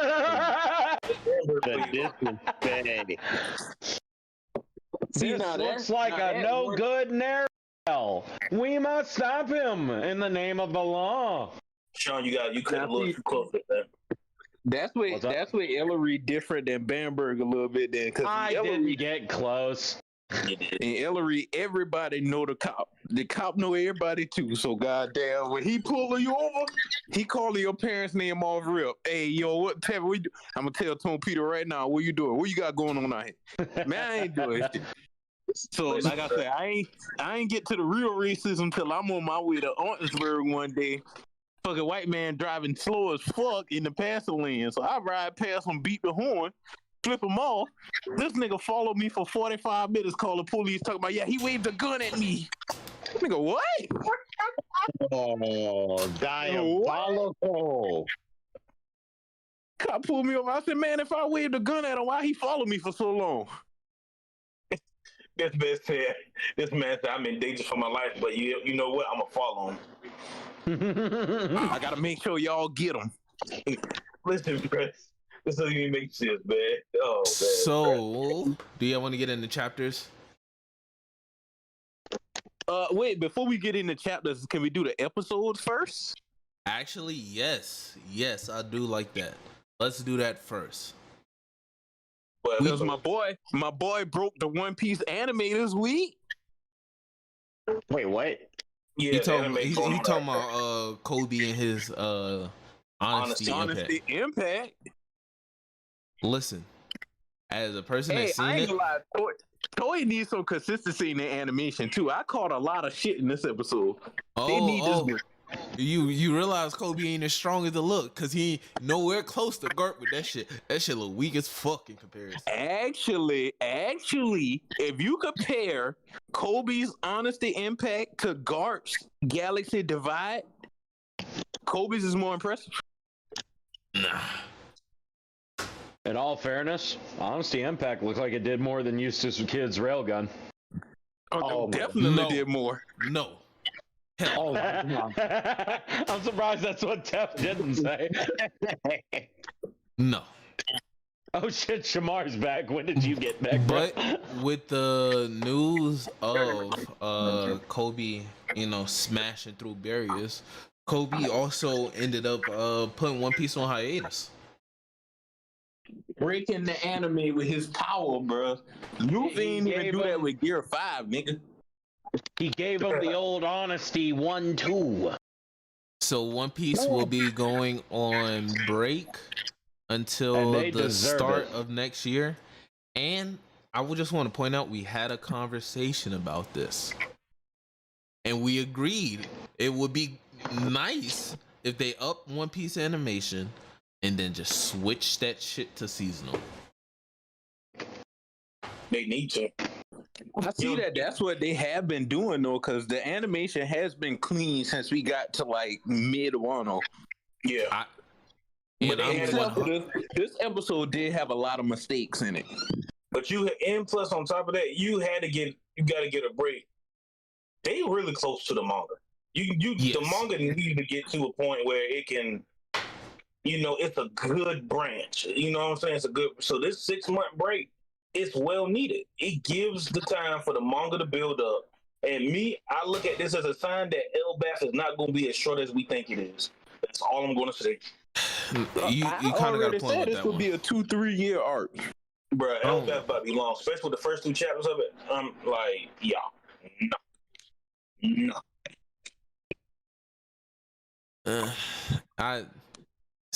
Hopefully that 6 months gives us time and we're at least halfway through Elbaf.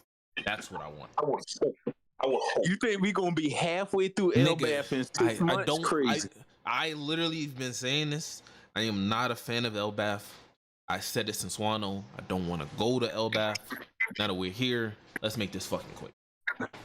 Here come the One Piece saying, "What is Usopp so hard?"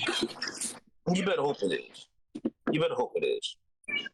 Yeah, stop disrespecting my dog like that. That's unnecessary. Listen, live action did Usopp justice. We all know it.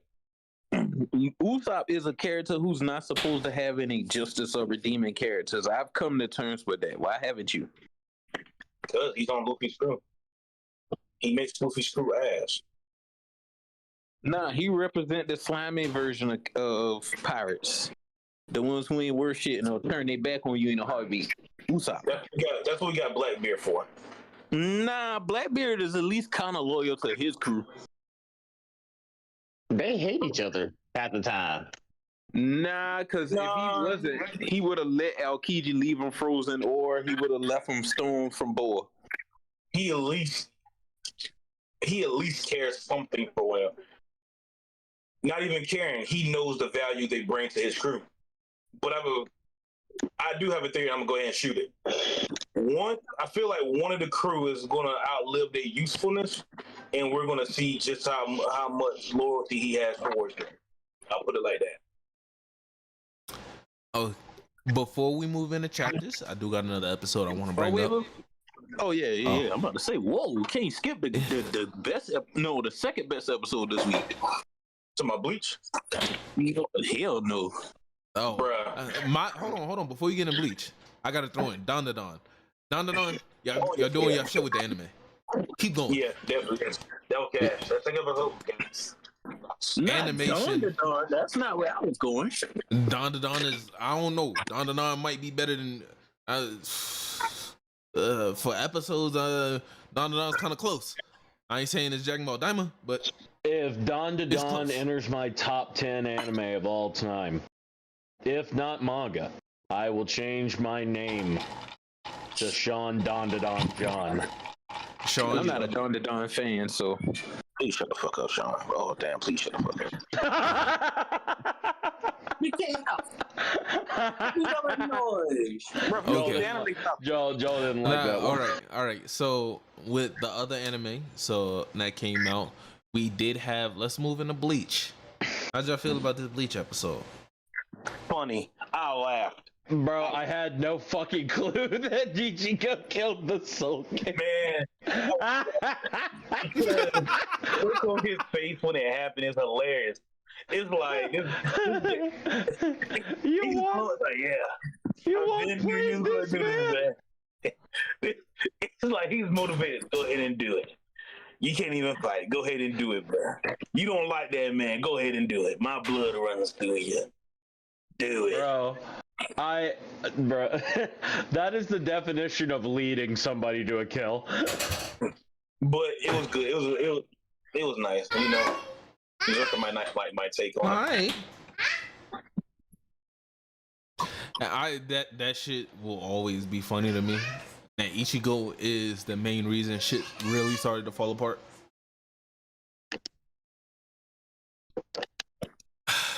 Great job, Zero Squad, protecting your king. And then the nigga y'all trained was the one that killed him. Great job, Zero.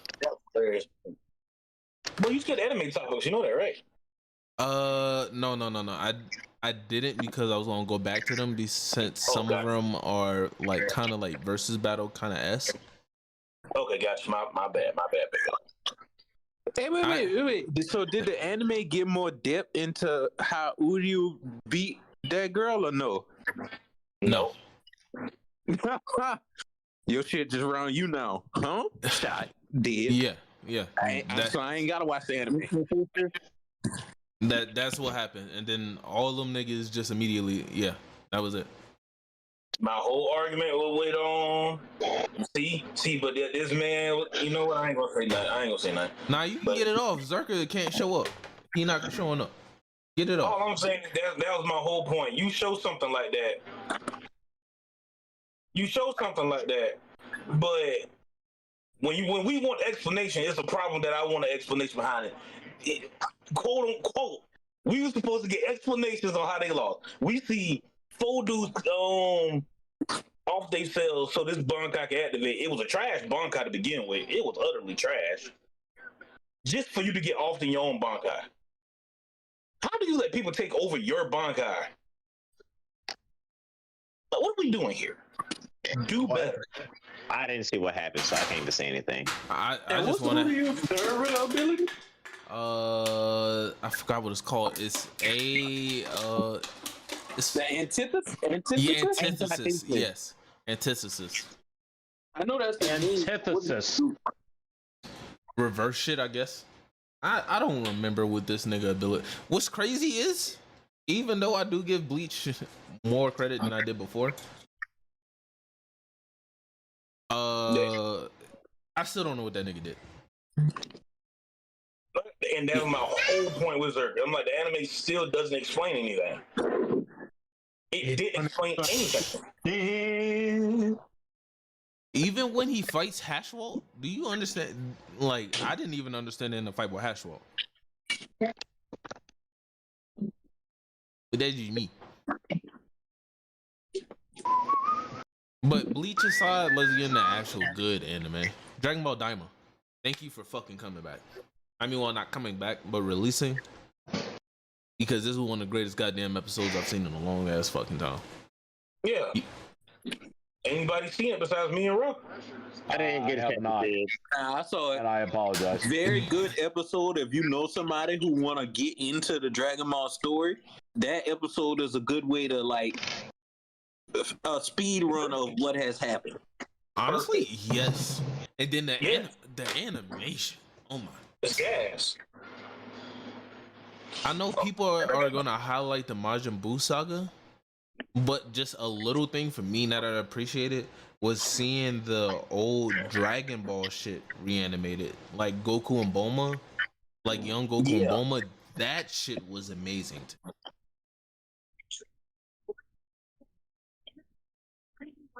Daima, keep doing what you're doing, and we might have all been wrong, and actually, fuck it, I'll admit it now. Daima, I was wrong. I doubted you at first. I shouldn't have.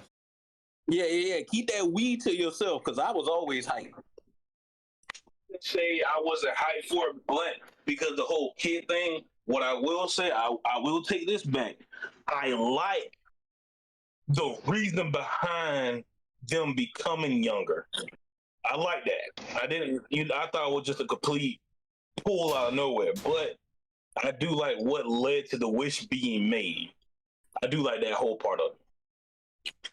It was really nice setup. Really nice setup. Because he was just gonna leave it alone. That's what I really do like about it. He was just gonna be like, whatever, it's just whatever. But they was like, they could come down here and mess with you, guy. They could mess with you. You might need to do something about it. To be honest, seeing Dragon Ball Daima made me realize, like, Dragon Ball is like one of the few worlds that's like built in a way that it's so open for like interpretation to happen. Yes, like so many like random weird things can happen, but it just makes sense in the term of the show. It fits. Like, even though like we've been dealing with like gods and beers and shit, like the demons have still been there, and like all of this shit still like even if like it doesn't make like sense on a scientific level, it still makes sense in the terms of the show. And I really just appreciate that, and I've been realizing that with the what if stories and Sparking Zero. Really fucking good alternative routes that can go with Dragon Ball.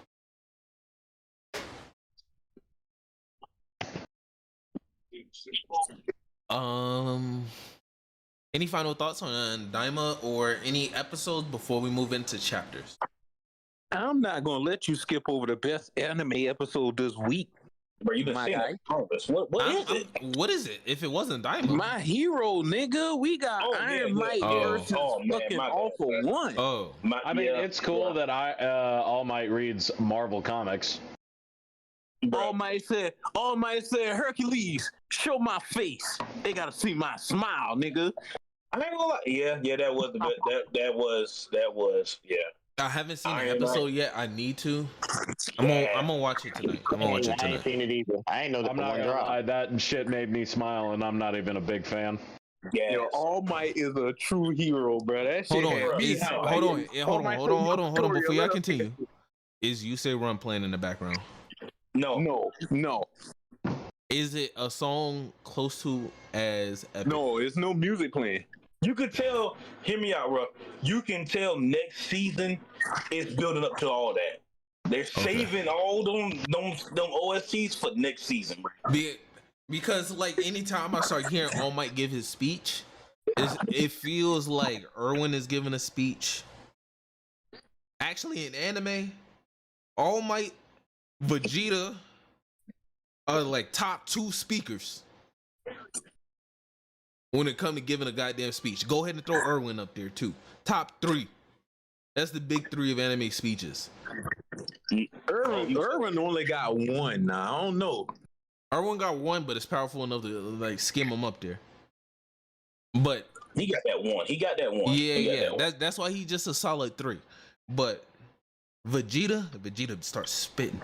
And All Might, when All Might start trying to motivate niggas, that nigga make you feel like you can do anything. What about the Toto though? Nah. When he motivated, when he gave Yuji that pet talk, what about that? That's okay. Toto doesn't compare to like how All Might get a nigga hype. In any type of movie, anything, this nigga just be like, "Soar for the stars." This is the power. The nigga voice. Who voices All Might in English? The same guy that voices Vegeta. Okay, never mind. Makes sense. Niggas just go there. Same guy that voices. Niggas just go there. Yeah. He voices Vegeta. That's why. Remember in one of the trivias I said, chapter for Vegeta, what is his favorite role? His actual favorite role is All Might, because he said it's Vegeta, but he's a hero.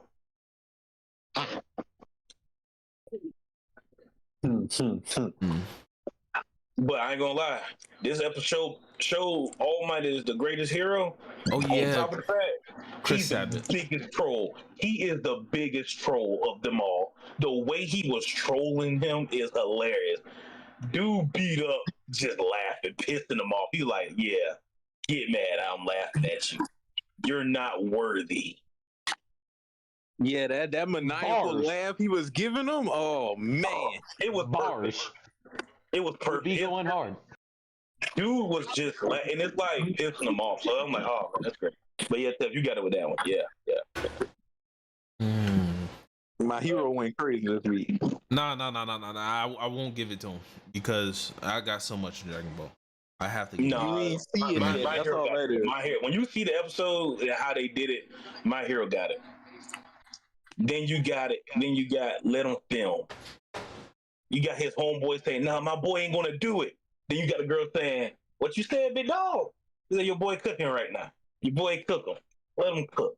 So before we move into chapters, well, when we're moving into chapters now. However, I need to get something off. I got to talk about Hunter x Hunter, and just for any of the audience watching, when I'm talking about Hunter x Hunter, I'm already gonna tell you I'm gonna be a week behind with every Hunter x Hunter chapter because I need time to fully digest. How long it take to read them motherfuckers? Mm-hmm. It's a lot of content. But it's gas. But Hunter x Hunter 402. I mean not 402, 401. When my boy Togashi came back, started writing this shit going crazy. For niggas that don't know about Hunter x Hunter, let me just add this. Isaac Netero's son, Beyond Netero, they're on a ship to the Dark Continent. His son convinced the whole nation to go on a ship and go to the Dark Continent where almost everybody's most likely gonna die. And in that time, the leader of the country decided on the ship we're gonna have a game / competition / tournament to decide who's gonna be the leader of the nation. So all the princes and princesses in the ship are trying to actively kill each other. This nigga, Beyond Netero, made a plan years in advance to have kids by leading members in their military and stick them to each of the prospective princes and princesses. And then now they're all on the ship and his plan is coming together. And each of these children that he has a nin seal on their tongue that connects them with their leader. And eventually, when one person dies, the other one dies. And one of the supposed princes or princesses is actually one of his children that's being sent in as a spy to control the nation. This shit is gas. Who put the crickets? Who put the crickets? That's crazy word. Tef, That's tough. That's definitely you can hate on it all you want, but you like JJK, so I won't hear a goddamn word from you. You like JJK. I'm not gonna lie. This is so far removed from what I left off with when last reading Hunter x Hunter. I agree. Because my nigga Gon ain't in the story no more. I'm sorry, Gon. Well, it's not only that, but it's like Togashi's just so in his bag that he really just does whatever he wants and it works. And they all got nin seals on their tongue, and they're connected to their leader. Yeah, and that's what pretty smart. Tez's gonna be sounding like with the sex robot. These niggas is Cartman. They got nin contracts. They got nin seals. Yo, that kind of do sound like rough. Okay, but okay, you can get that off. But again, nigga, you like JJK. JJK is literally that, nigga. Hey, bro. Please don't go down that path, bro. Because if you look at I have a binding vow, and that allows me to do this. JJK kind of is modern Hunter x Hunter. That actually makes sense to me. I have this binding vow. JJK is better. I say these rules, and then my abilities JJK is improve. better, Hunter Especially Hunter. when That's I what you talk meant, about Sean. my abilities and I tell people what my abilities actually do, just for a reason to give exposition, kind of like Hunter x Hunter, where I can fill up pages Hey. upon pages of information and then go Hey. back in the story and try Hey. to fix it. Why you sound like Morty from Rick and Morty, bruh? Hey, I got bungee gum. It's half bungee and half gum. Oh my god, I'm so powerful. Don't compare that trash. Compare that trash. Drake, I don't know, man. Jeez, man. Hey, cause by episode 2, JJK will have you way more hooked than boring ass Hunter x Hunter. You got a point there. Hunter x Hunter is 20 plus years older.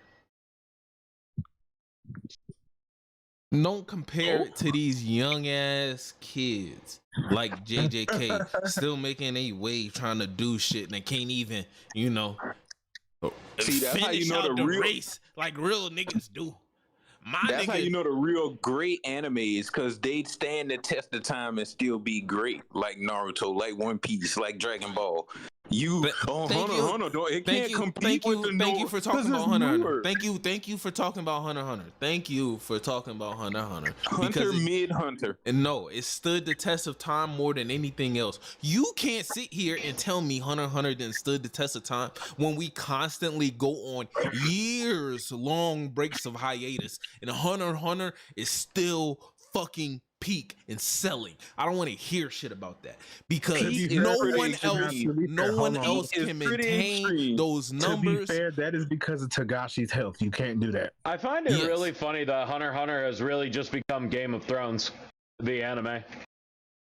Yeah, it ain't peak. I'm just gonna let you know that it ain't peak. It wasn't mid. It could be the top of the mid category, but wow. Get him, Sean. Get him, Sean. Where in the fuck? You give them niggas an inch, they take them out. Do not, and I mean do not put My Full Metal Alchemist near Hunter x Hunter. We are not on the same playing field. That's disrespectful. I really thought I was about to support Hunter x Hunter. I used to love Hunter x Hunter, I really do, and it's a classic. But here's the thing. It's a different era. And just for that, he got, yeah. Dragon Ball don't care about no different era. Go ahead and drag Sean up out of here. We don't do that around here. It's been really dragged Sean out of here for that. Yeah, we don't do that around here. Where you put him? I put him in timeout, but it just kicked him out completely. That's funny as hell. That's fucked up. Listen. I will not take it. Joel said I need to show my bias more. So, ain't no Hunter x Hunter disrespect. On tier list. He said on tier list. Tier list? Yeah. Out of here. So ain't no Hunter x Hunter disrespect going on around here. And with that, we'll continue on to One Piece. You can't kick me out and don't lock the show, nigga. On to One Piece now. Bro, no, hold up. The laugh, I just laughed as I was like, oh shit, I'm in game chat. Oh shit, Drew fucking dropped me. That petty ass motherfucker. Listen, we don't take no Hunter x Hunter disrespect on this end. Not on this I didn't say it was podcast. disrespectful. I just didn't say it was on Full Metal Alchemist's level. Yeah, it's not, because it's above it. That's why. Well, it can't be above it because it's not peak. Everybody else just said it's been. See, the thing is, you listen to these people. Great. I think it's one of the greats. I still don't think it's as good as Yu Yu Hakusho, its predecessor. There you go, Sean. Talk some sense to him. That I agree with. Even though it's from how many people agree? Yeah, Ruff about to boot all of us. Careful. We're not trying to make Ruff crash. Relax, y'all. How many people agree? Agree that I Teflon lead the movement. Teflon leads the movement that Yu Yu Hakusho is. Yu Yu Hakusho is better. What are you talking about? Welcome to the podcast where we talk about urban anime podcasts, and it's your dog, Big Ruff, Big Homie Ruff, the biggest. As Dead always. ass. Dead ass. I think he's racist now. How you gonna keep booking me? One Piece is back with another chapter this week, chapter 1129. How do you guys feel? Mid. I like it because it's making fun of fans like him. I Not making fun of you. Mid. I like it. Of course you do. What is there to like about this chapter, honestly? Okay, hold on. Shamar, before you get into it and they call you biased, let me help you out. Let me just throw mine in there. To be fair, I agree with y'all. The last 2 chapters are ass. This chapter, way better than those. I give it mid. I said the last 2 was trash. I said this is mid. This is... You know what? I can't even... I love his high pitch. Yeah. Because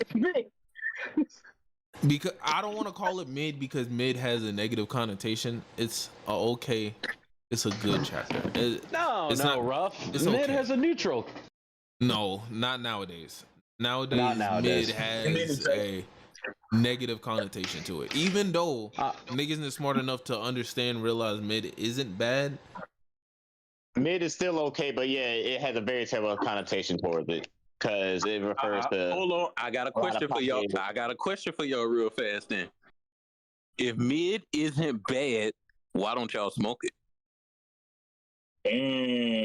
Smoke it. Okay, so you're saying it's bad? Yes. It's not bad. It was a good chapter. And the reason why I'm gonna give it some credit because now, kind of to like Joel point, talking about Luffy being more free. This is the first time we see Luffy. Oh, that was Shamar? That was Shamar, I bro. said Okay. that. Luffy's being more free, understanding his devil fruit. The man can just use a little bit of G4. Yeah. And threw it in base. That's the best thing that happened in this chapter. I ain't gonna say it. That was beautiful. I like that. A whole chapter for one panel. That's what I'm saying, bro. And you have your haters, so it was a mid chapter. Hey, you could call me hater all you want to. Listen, it was a mid chapter. Like, realistically, I didn't say it was bad. I just said I just like it as a good chapter. I like it. It was mid. Like, my opinion, it was mid. Nothing really happened except for that, you know. And technically speaking, he really didn't do that. Luffy was asleep, still doing that. So, did Luffy really do that, or is he still dreaming? Because we know for a fact he's actually still dreaming. I think they uncovered the fact they woke up. No, they didn't. Because no, because in chapter 3 they just discovered that they're in the big ass room because they discovered the room got cotton clouds and shit like that, and the Guardians are just brother man pets, Loki's pets. So I think they just came to. No. I don't think they were sleeping this whole time. Basically, I think this chapter basically highlighted that. They were sleeping because they were on the table unconscious. Yeah, they were already sleeping by going through, and then afterwards he added more sleep to them just so he could put them in the scenario. But I don't think they're actually asleep anymore because when they woke up, it was just in the scenario so he could play with them. But that doesn't change the fact that I'm not invested because I do not give a fuck about this nigga. If he was Loki, maybe. I don't give a fuck about this nigga. This nigga is the navigator for the giant pirates. I don't give a fuck about this nigga. I just can't believe that one guy teching predicted this. He did. And I don't give a fuck about this nigga. The navigator for the giant pirates and they don't accept fucking straw hats as the fucking fleet admiral. Okay, nigga, that's cool. Do your thing. We don't give a fuck about you. Luffy, please low diff this nigga. All that could have been accomplished in this chapter. That's all I'm saying. Dawn Rocky this nigga jaw the fuck off. I know you're better than this. You was fighting Kaido and the Elder Stars. Please knock this nigga the fuck out, and let's continue.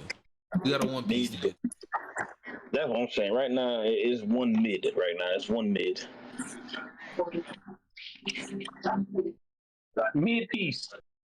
Mid piece. Yeah. My bad. I said it wrong. Mid piece. As Joel says, we all have our Fishman Islands. Listen, bro, y'all cooked. Because if Fishman Island going from 58 episodes to 21, y'all niggas. Actually, hold on. I gotta pause. Joel, where are you at in your One Piece journey? Because I know you're still continuing. You was about to go into Skypiea. Where are you at now? No, I'm in Alabasta. I wasn't at Skypiea. I'm in Alabasta. I had to take a break, bro. You took the break at Alabasta? Listen. I haven't even made it to. I'm in the country, bro. We haven't made it to the actual city yet, bro. I just met Ace for the first time, so I didn't realize. I thought we was gonna meet Ace sooner. I didn't realize all that was a lot later. You know. I'm about to jump on the boat. I'm gonna jump on the boat with y'all boys. I'm gonna rewatch One Piece. Don't do it, bro. No, I'm gonna do it. I need some more fuel for my heat. Boy, that shit start to make you rethink things, and then we going into Elbaf, and I already don't fuck with Elbaf. Is kind of ruining One Piece for me. At least I was hype every week for Egghead. This not. Bro, I'm trying to tell you, bro. You do it, bro. You gonna hate One Piece for a minute, bro. Especially all the dumb nonsense that goes on. Yeah. I gotta fuel some more of my propaganda. Shamar, join in with us. This would be a great experience for us all to revisit One Piece. I already rewatched One Piece. You did? Yeah. This nigga. I'm on Egghead. No. Everything is peak. Hold on. Shamar, when you rewatched it, did you watch One Piece or did you watch One Piece? I watched One Piece. I told you, I fuck with One Piece. I've watched One Piece twice as well. I didn't watch all the fillers. All I did was just skip the fillers. This shit is hell. I don't watch the filler and all. I'm watching filler and all. I am so happy I'm in Water 7. I'm enjoying life right now. I loved every arc. I'm not gonna lie to you. First time I watched all the way through One Piece, I made it all the way up to Wano back in college. Second time, made it all the way up to so you didn't take any Wano breaks? now. You didn't take any breaks? You didn't pause? Nope. Hell no, I don't believe that. I wasted an entire semester of college on it. I don't believe that. I don't feel like there's any One Piece fan that can go through One Piece without taking a break. I don't. Well, I'm not gonna lie to you. I took breaks to eat. I took breaks to party. I took breaks to drink. Nah. When you going through One Piece, you gotta take a break. So let me be very clear when I make this statement. The first time I watched One Piece all the way through, and I mean this, was in college because I was not allowed to record shit on the DVR, so I couldn't have One Piece whenever I wanted, and I didn't have time because of wrestling practice, studies, and whatnot, because I did really well in high school. In college, I bummed around and wasted an entire semester watching nothing but One Piece. And it was overall 9 out of 10. That would have been my worst semester in goddamn college, nigga. Yep. I would have dropped it. That shit would have caused me to drop out of college. Y'all just ain't as loyal as I am. I'm saying. That's what I'm hearing. Hold on. I gotta get this off my chest. Just because we saying we had to take a break, I'm looking at it for what it is. No, you can take a break. You can take a break. I don't got no problem with that. Y'all just can't believe I didn't. Listen. I don't want to hear. I just want to say I don't want to hear nothing about Ruffin being biased towards One Piece. Thank you. Like at this point, it's crazy. No, y'all ain't hear Shamar say it ain't no bad art. You ain't hear that? No, there are bad art. I'm not gonna lie about that. The gripe I got is when y'all be talking about, oh, y'all not as loyal. That is 1,000 plus episodes. Understand something. You are not normal, okay? Most people are not going to sit through 1,000 plus episodes, and you have to understand that, bro. That's not hate to the show. That ain't a lack of loyalty. That ain't a lack of love for the show. You need to understand, bro. There's a lot of anime out there. It's over 10,000 different anime that niggas could be watching, that niggas could be discussing, that niggas could be talking about, and you over here talking shit because we don't want to watch 1,000 plus episodes of the same damn thing on the same damn day with the same damn niggas in the same damn world. I'm just saying. I understand if every episode was compelling, but every episode is not compelling, bro. Bro, y'all just don't understand the show. Y'all just not real One Piece fans. Bro, Arlong Park really didn't get interesting until Nami told her story. Facts. It did not, bro. Like, and that's a recurring theme within the first part of One Piece. A lot of the art, the beginning of the arc is straight BS. You don't get the actual meat and potatoes until like the 20th episode of that arc. Then they go out of your way to make Oda in the beginning made sure he went out of his way that Luffy never encountered the main villain. There was always an excuse. And I'll call a spade a spade. I will admit that Oda was doing the same shit I criticized JJK for, is like last minute filling in the story shit. And he was doing that a lot in the beginning of One Piece to save the story. Even with Sanji's story. Sanji's story didn't get interesting till he filled in the blanks with Zeref later on when they was on the island. That's when Sanji's story got interesting. I'm calling a spade a spade. Can I ask a question? I meant to ask this earlier. Okay. With the anime, the One Piece anime, the inconsistencies, how long has that been going on? A long time. Since the beginning, really. Because Garp punching whatever island dude is, nigga who fused with the island. Pizarro. Okay, Garp punching him and blowing half of that head off, and then a split second later, the head is bandaged up and fully repaired. I was like, yo, what the fuck? Oh no, that's just always One Piece. That's always One Piece.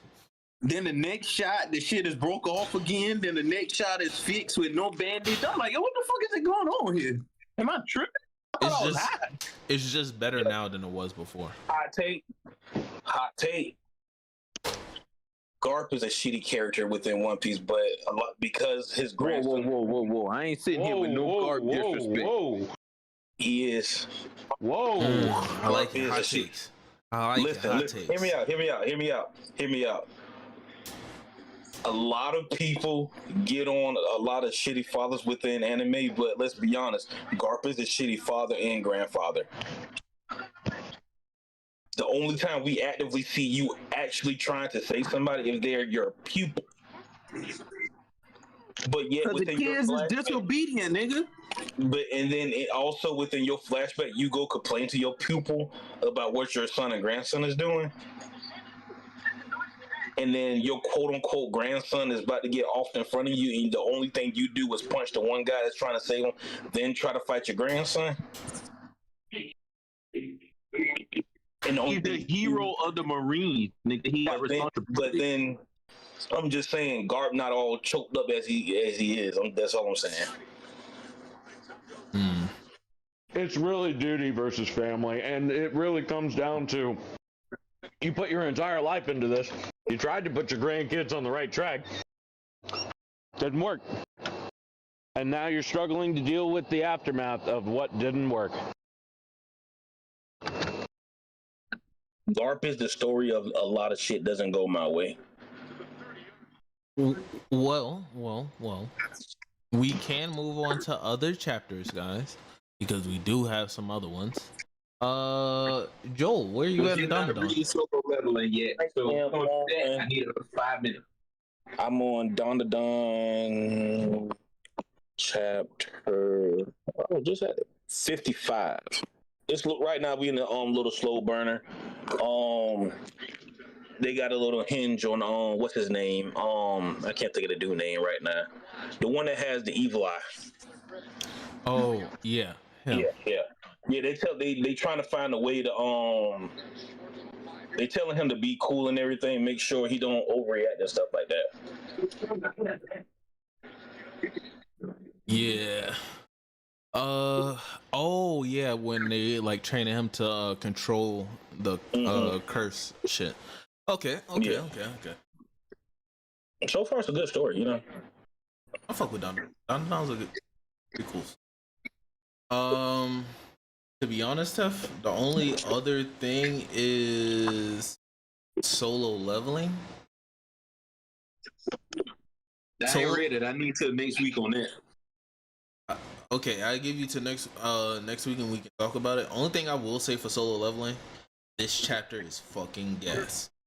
All right, cause I did start back reading and I just got past the part where him and the which monarch was it? Beast Monarchs descended. They did a whole contract and everything, and now the Beast Monarch is living within the thing. You like chapter 15, 16, I think. Yeah, about 16. I think I'm on 17 though. It's like 16. It's within there, but yeah, I just saw that. And how they're trying to figure out all the people that's coming down there, the ones that's are working with the outer aliens and stuff. Okay, so only thing I will say for this chapter, they revealed who the alien was. Is it somebody we would expect?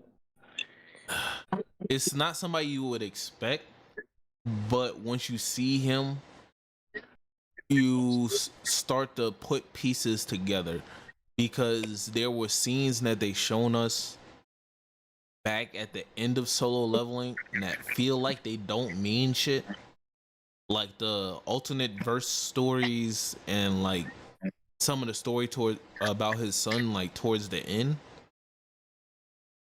It starts to highlight more of that, and it's kind of wild. Okay, did they at least get to the part where who kidnapped his mother? No. Damn. But you kind of can assume that the person has a connection. They're connected, and they have ability that kind of allows them to do this.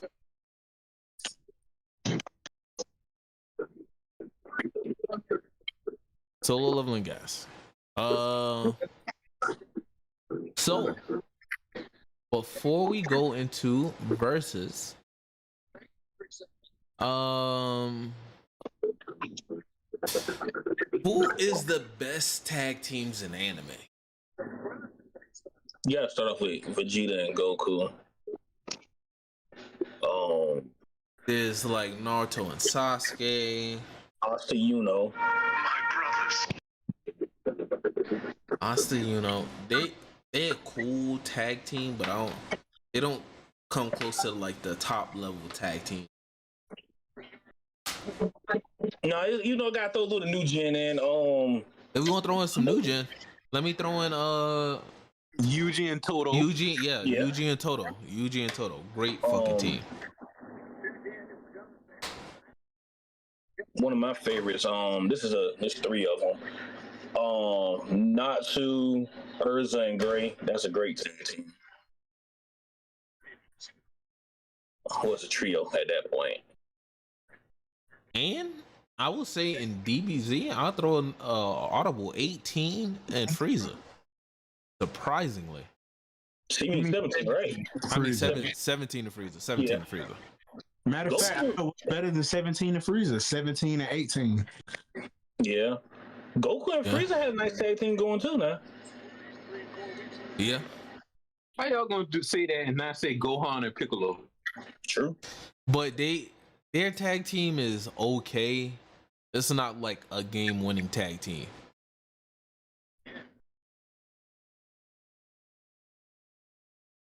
Well, I got one. Yugi and Yami. That's a good one. Actually, that is a real goal. Man, I tell you, Jaden and Ubel. Ooh, a very good one. Another good one. Yeah. You saying Jack, Gone, and Killua? Yeah. You saying Jack? Yeah, you saying Jack? That's the crew right there. Kakashi and Guy. So, Ricky, if you play Kingdom Hearts, that's a video game, not an anime. Technically, Kingdom Hearts kind of stretches into like weird anime. Never mind that. So, we gonna play this or that. Pick a quirk or curse technique. New Order or Limitless in 6 Eyes. Damn. New Order. New Order. I love New Order. New Order. I was about to say Idle Death. New Order is more versatile. Yeah. New Order. And one thing you would have to have a broad imagination too. Wait, hold up. Do I get reverse curse technique or just those two things? If you get both of those, you probably have reverse curse. I'll take 6 Eyes and Infinity. Nah, like, when am I going to use that shit? What, I'm going to show off to my girl, like, hey, watch this. Try to touch my hand. You can't touch my hand. Like, what do I get from Nothing can stop. Nah, you could teleport. That is true. You can fly. Yeah. I can fly with New Order. Dude, I'm just saying, become a menace, rule the world. Nobody can stop you. That'd be easier with New Order. Yeah. I don't know what that is. New Order, you basically have 3 wishes, basically. In my eyes, that you can just... A quirk? 3 gives rules. You 3 wishes. It gives you 3 rules you can place on yourself or the world. Damn thing, bro. You got a fucking phone. Just look it up right now. 3 rules you can place on yourself or the world. Joel is so mean to me today. I'm not 3 rules that you can place on anything you can touch. So she could grab the air and be like the air around you. It's Stars and Stripes. Okay, it's Stars and Stripes. Yes, I'm taking 2 fucking Order. I forgot that's what it was called. Yeah. All right. Next, One for All or Shrine. Shrine, you can. Oh man, this is not gonna lie. Give me One Shrine. for all. I'm taking One for All. I'm taking One for All. One for All. One for All. The only reason why I'm taking Shrine is because, yes, One for All is versatile as fuck and I can be a superhero, but with Shrine, I can really put fear in niggas' hearts. Real fear in niggas' hearts. Ruff's gonna be Batman. One for All, yeah, you just gonna expect me to punch the shit out you. But Shrine, you see a fucking building pop up behind me, and you see your niggas start getting diced left and right. Unless he becomes a new Batman. Hey, your imagination when it comes to One for All is limited, sir. I'm telling you right now, if you think all I'm gonna do is punch you, you crazy. I'm gonna be throwing shit at you that changes speed as I throw it. I'm gonna be slingshotting myself across the fucking city. Shit. Gear shift alone, man. That's if y'all unlock those. And I just want the black lashes. You locked in with your previous self. I mean, well, with the previous users, because you could be a dick like Tef, and they just be like, "Fuck you." Hey, you could not have the cursed energy output to do Shrine. Fair. Or do it more than once. I only need to do it once to strike fear. I only need to do it once. Got you. I would probably take All for One. I mean, One for All. My bad. Decay or Auto Transfiguration? Decay. No. I'm taking Auto Transfiguration. Yeah, I can repair my body. Wait, is that Mojitos? Yes. Yeah. Oh, then yeah, I'm taking Mojitos. Bro, I've been giving away with some devious ass shit. Decay, if you're not careful, you could actually just fuck up. You could actually end up just killing everybody, by accident. Do we have to train with these powers to use them effectively, or are we just like one day, boom, you're just a master of this power? Like, even if you're not trained with Auto Transfiguration, you have to actively do it. Okay. So there's no accidental. Yeah, but with decay, if you place all 5 fingers on something, that Hey, shit is baby, gone. want bigger titties? Bam! It's done. Yeah. But now, if you say decay versus overhaul,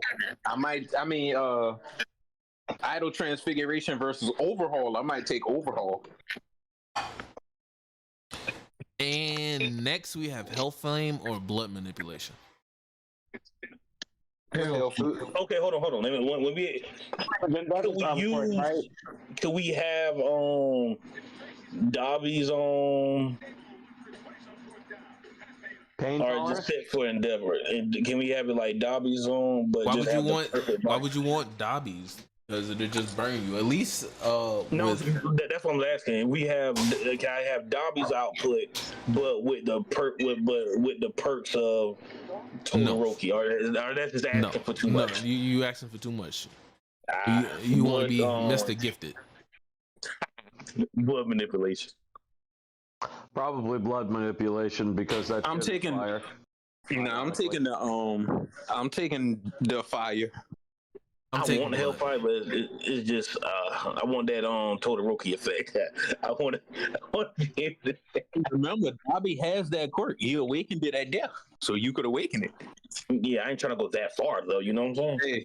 Hey, the thing with blood manipulation, you're not a death ping. You're a human. You run out of blood, you die. No, I'm good. I keep blood packs on me. I keep that motherfucking thing on me. I keep blood packs on me. I keep that motherfucking thing on me. You know what? Jeff made a convincing argument. Sign me up for Hellfire.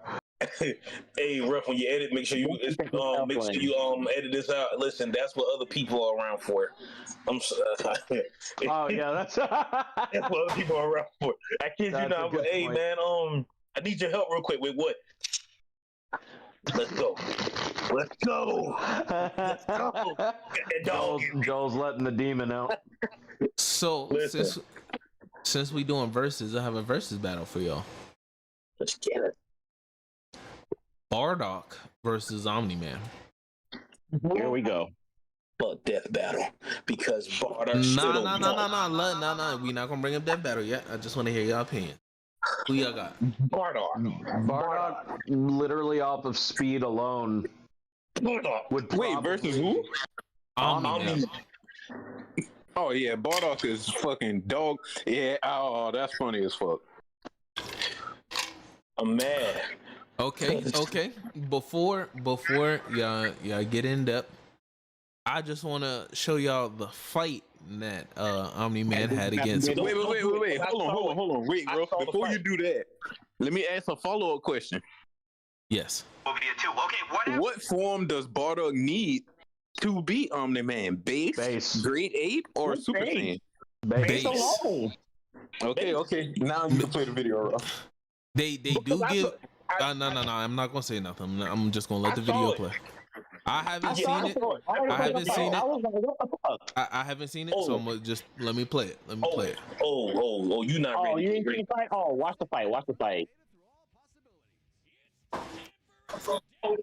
They left me, but I'm mad about the outcome. Nice fight. It was until the end. Until the very end, I was so upset. And then the expectation doesn't help. Talk to me that battle. So many stereotypes was used. Actually, I don't need the sound all the way up. I need to pause real quick. Pause. Oh. He had the red bandana on. He should have won. He should have won off of that alone. Okay. I will say, shout out Dev Battle for improving the animation. But Bardock and his chin ain't it.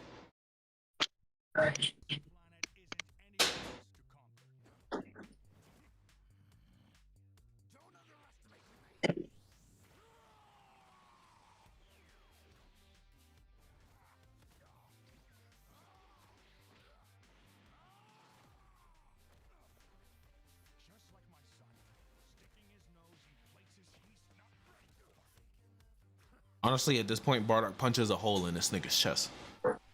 Exactly.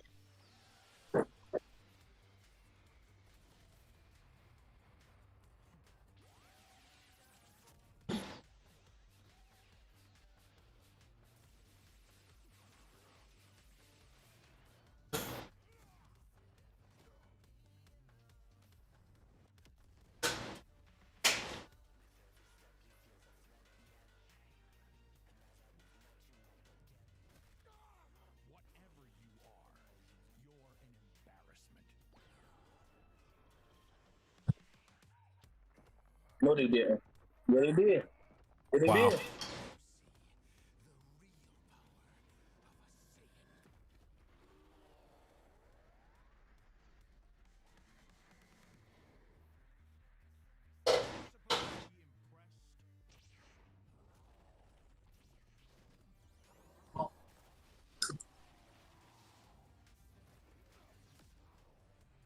This man lost like 5 different times already. I'm just saying.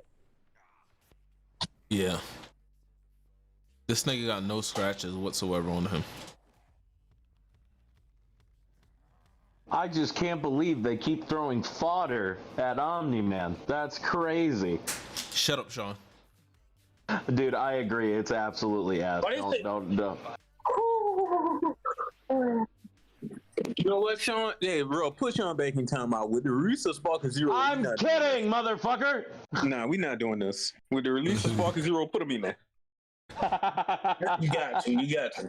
That was disrespect. Disrespect. Don't. Hold on. Let Dev Battle cook.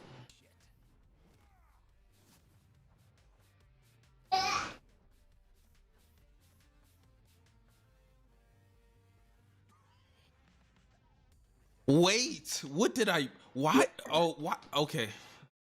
How did he get out of Grid 8? He ripped his tail off by throwing him to a star. But my thing is, like, Bardock's is all beat up, bruised, scratched already. Why? You didn't do anything to him. You ripped his tail off. Okay,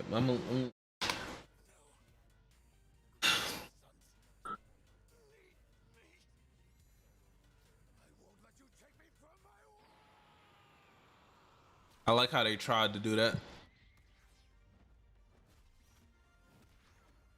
I know, right? What that cold? I like that. Ain't no way he's. How?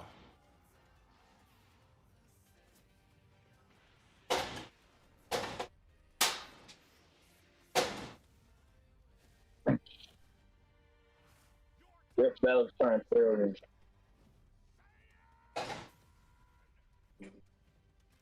Jeff Battle's trying to fail him.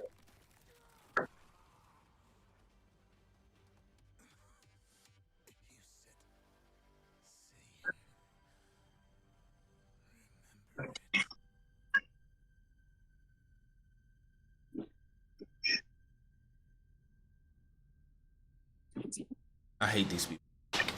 The explanation be the funniest thing about me because it doesn't make sense. You know what? Oh wait, I can give you the quick rundown. They said he went. Oh, I'm just gonna let it ride.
No, we don't.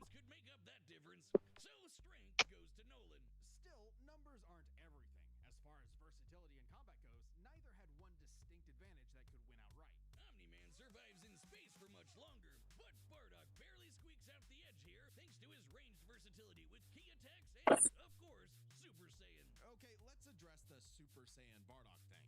It's perfectly fair to question whether or not the form should be in this comparison at all.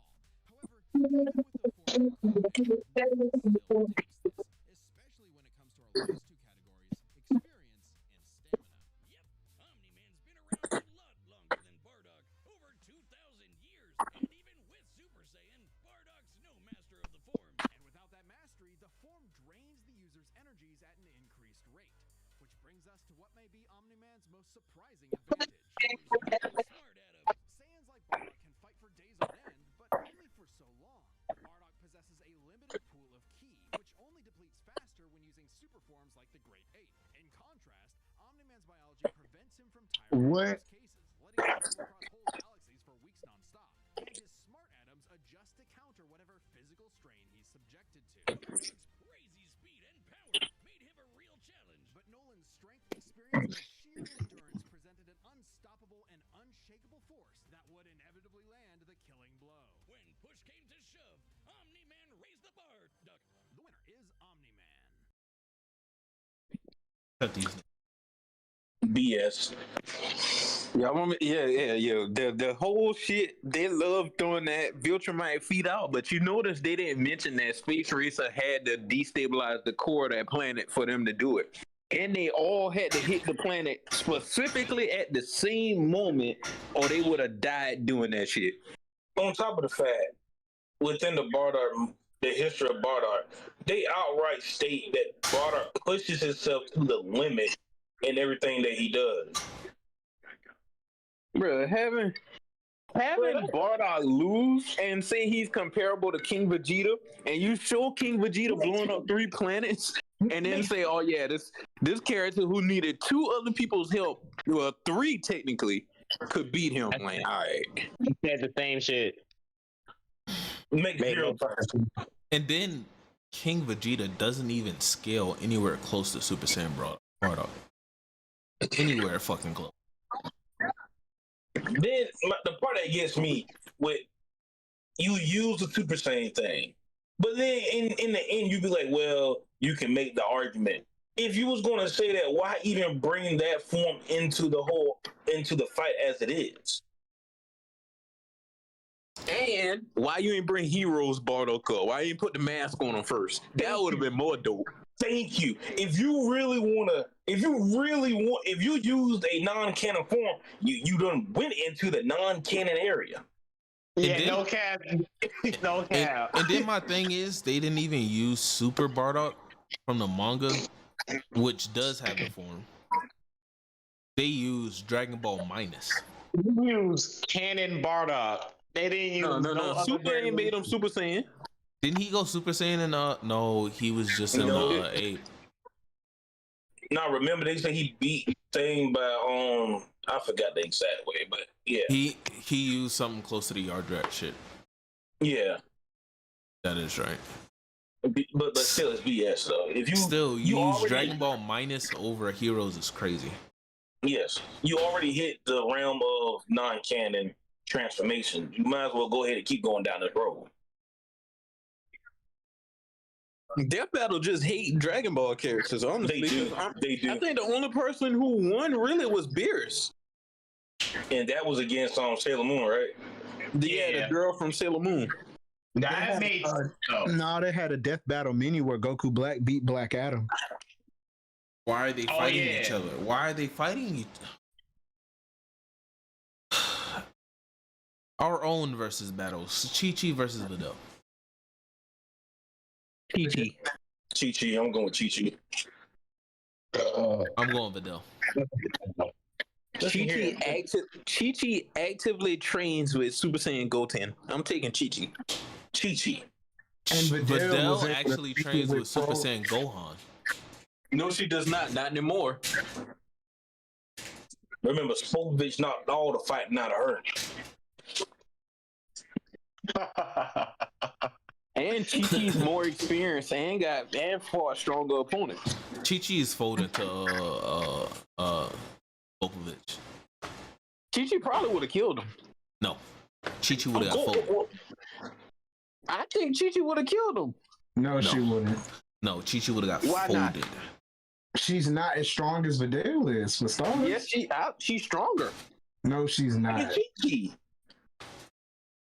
just saying Chi-Chi, but like she's not stronger. Why not? Because she isn't, bro. What are you talking about? Why not? What's the proof? Let's bring. Go ahead, Drico. I said, what's the proof that she is since you made the initial claim?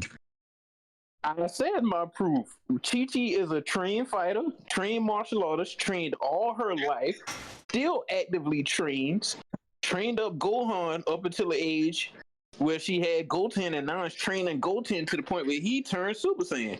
Yeah, I'm taking Chi-Chi. We ain't got no proof. She Only didn't thing we train got for him to Vidal Super is Saiyan.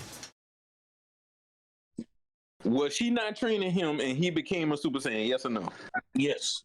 That was just him naturally being a talent. That had nothing to do with... Yeah, but her helping him train and learn his ki was the reason he was able to do it. She had to instill those fundamentals in him because Goku wasn't there. No, she pissed him off, and he did it on his own. When she pissed him off, what were they doing? She pushed him to become a Super Saiyan. That's how y'all gonna try to flip this narrative? When he became Super Saiyan, what were they doing?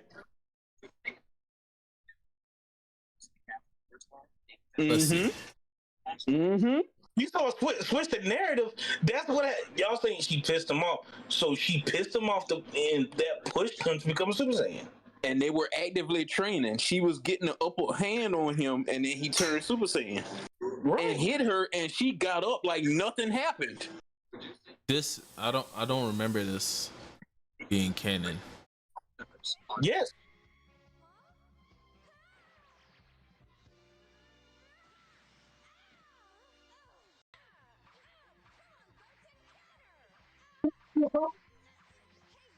I'm supposed to believe this is better than Vidal? Yes. No. Vidal was fucking up Spopovich. Oh my god. I'd argue Spopovich is and strong. Chi-Chi training niggas up to become Super Saiyan. I make the argument that Vidal is stronger than this Goten. And then Chi-Chi tanked that kick like it wasn't shit. What you didn't just say that, bro? Vidal over any version of Goten is crazy work. That is crazy. You seen what I did to Yon Sparking Zero? All right, it's canon. Who is y'all? That's You not have happening. That's not happening within the anime though. It's but canon. Shows It's she's canon. not taking on Goten. It's canon. It's canon. Nah, I'm hold folding on. niggas. I'll let you get it off at the start of the pod, but what's your record against me? When you had shitty internet? No, what's your record against me though? What's your ping? What's your record against me? Then I say come talk to me when you got a better ping? Then I say that? You got a better ping now. Right now. Sound like hardwired All right. now. All right, you can get the Sound smoke like later. You can get a smoke. You can get what's your it record later. against me? You're not answering the question for the people on the pod. You dodging. My record doesn't matter because you have Oh yeah, you shitty doing your ping. Kamala Harris impression. No. You Kamala right now. Because everybody that plays Sparking Zero knows how important it is for You at the Democrat University of for painting vanishes. narrative. However, you cannot properly time your vanishes if somebody's ping is fucking crazy and it's jumping. Were we you not playing mid-combo. under the same conditions? I don't know if we were playing under the same conditions. Okay. What's the record? Just answer that. Just say numbers. What's the numbers? Like two? Okay, thank you. 0-2. Okay. You only beat me Remember like that. twice, but then again, at the same time, your ping is fucking crazy. Yeah, So okay. no one can truly fight you. Go on online and go ahead and run that shit if you want to, because your ping is fucking crazy. And you can just go ahead and go all the way up to the top of the leaderboard because your ping is fucking ass. Yeah. Yeah, that kit may work in Sparking Zero, but they was really fought. Goten would have folded the hell out of Vidal. Would have kicked that little nigga in his jaw. Cap. She barely could do anything to Spopovich. Who you talking about? Chi-Chi would have killed Popovich. That's what you got. Let's talk about alternate endings, right? Because in Sparking Zero, it kind of highlights the fact that if Gohan would have interfered, he would have got folded by Spopovich. What? Yeah, nigga. Yeah, we already know what would have happened if shit would have happened. Gohan still would have got folded, and his power would have been yes, and his power still would have been absorbed. That's you sure about that? That's what you're going with. You going with the game's narrative on it? That is the official. That is a official. What if? So you got it. You got it. Dark Tournament Hiei versus Sukuna. Versus Sukuna? Yes. Taking Hiei. I'll give it to Hiei. Who was it again? I would have prayed. Hiei versus Sukuna. Oh, Sukuna. Oh. Hiei. We have a Sakura gauntlet. Tef, help me out, right? Sakura and One Punch Man.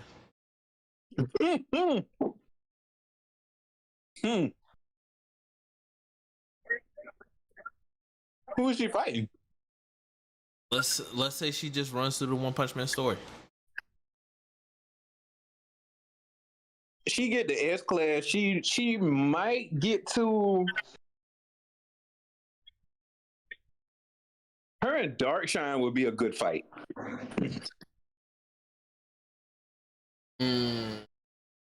I can see it.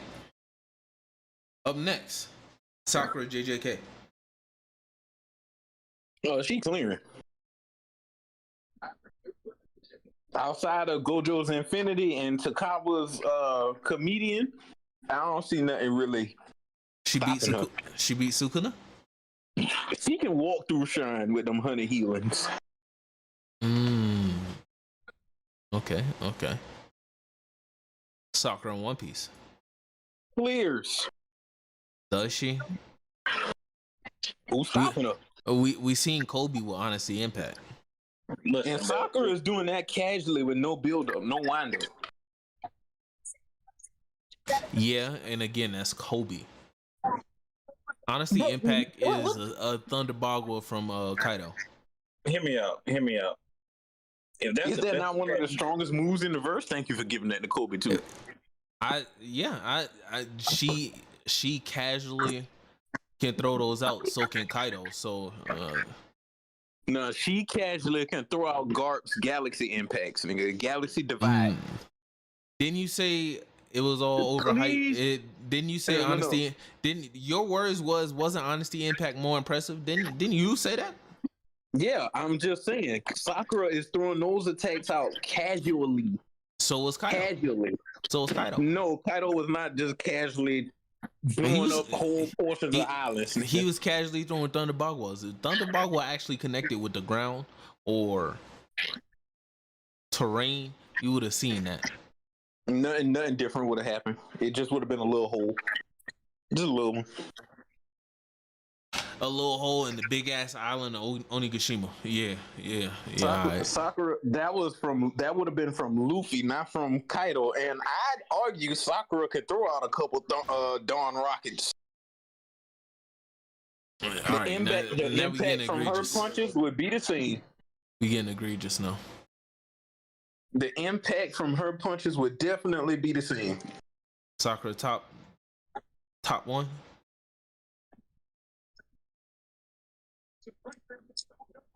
Who beat her in One Piece? You answer that. Luffy. Ain't think about that. All them hard punches ain't gonna do shit. Nope. It's already been proven that you could punch Luffy hard enough to negate that rubber shit. Nami do it all the time. No. Nami is an exception for the gag. Nami is an exception for the gag. But shit, them punches ain't doing shit to Luffy.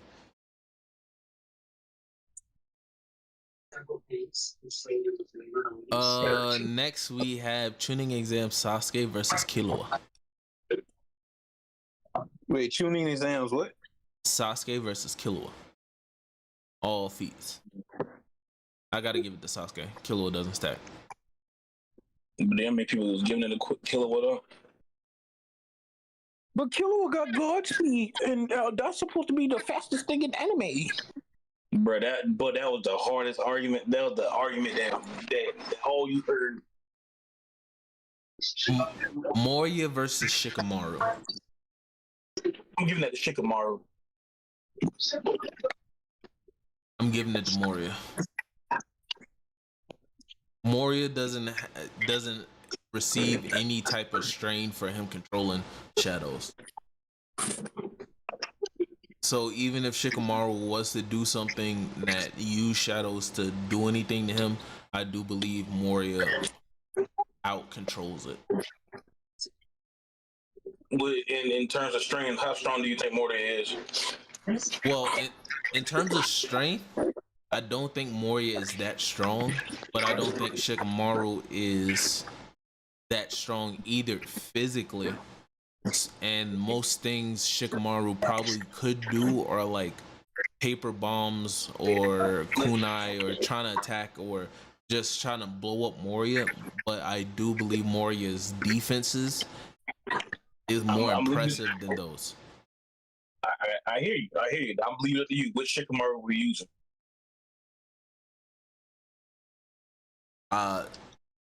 I can't speak for Boruto Shikamaru, so I can only go to the end of Naruto. I'm giving it Shikamaru. Even at the end of Naruto? Yes. You gotta understand how powerful, how strong Shikamaru became by the end of the actual Naruto. I get that, but how smart. What does Shikamaru do when he loses his shadow? When he loses his shadow, I don't see Shikamaru actually losing his shadow. You don't think Moria can take Shikamaru's shadow? I think he can try, but I don't think he can pull it off. Why do you think he can't pull it off? Because Shikamaru's battle IQ. Even with his battle IQ, Moria can still like just pull out his shadow. Like I get his battle IQ, but like Moria can still pull out his shadow. Even if his clones have a shadow, he could still pull out his shadow. Me personally, I still believe that even if he pulled the shadow out the clones, it would still affect Shikamaru. You saying Shikamaru had clones, correct? Yes. No, I don't think they would affect the physical Shikamaru. No. And Shikamaru's strongest moves require shadows, so I still think Moria still has more control over shadows than Shikamaru. By that time, you can make an argument. That's why I said I'll leave it up to you which one Shikamaru you're gonna use. Up next, Gaara versus Crocodile.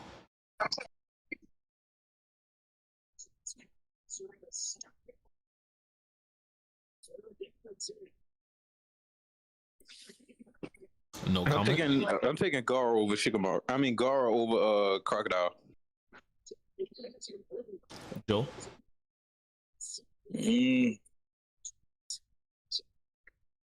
Regardless, Crocodile is made of sand, correct? Yes. Gaara. I'm still taking Crocodile because of his control of sand. Gaara can wet his sand and still use it. That is true. But let's say it is a fight between these two. But like, where does Gaara get the water? Again, which I'm pretty sure he could do it even in Shippuden, but I'm gonna use this fight as a purebred example. When he was fighting with one of Otsutsuki, Gaara deliberately was digging underground while he was fighting the Otsutsuki just to get the water. That's a solid point. And the whole time Otsutsuki didn't know what he was doing. And the whole time Otsutsuki did not know what he was doing until he tried to attack Gaara, and Gaara was like, the whole time I was plotting for this moment right here.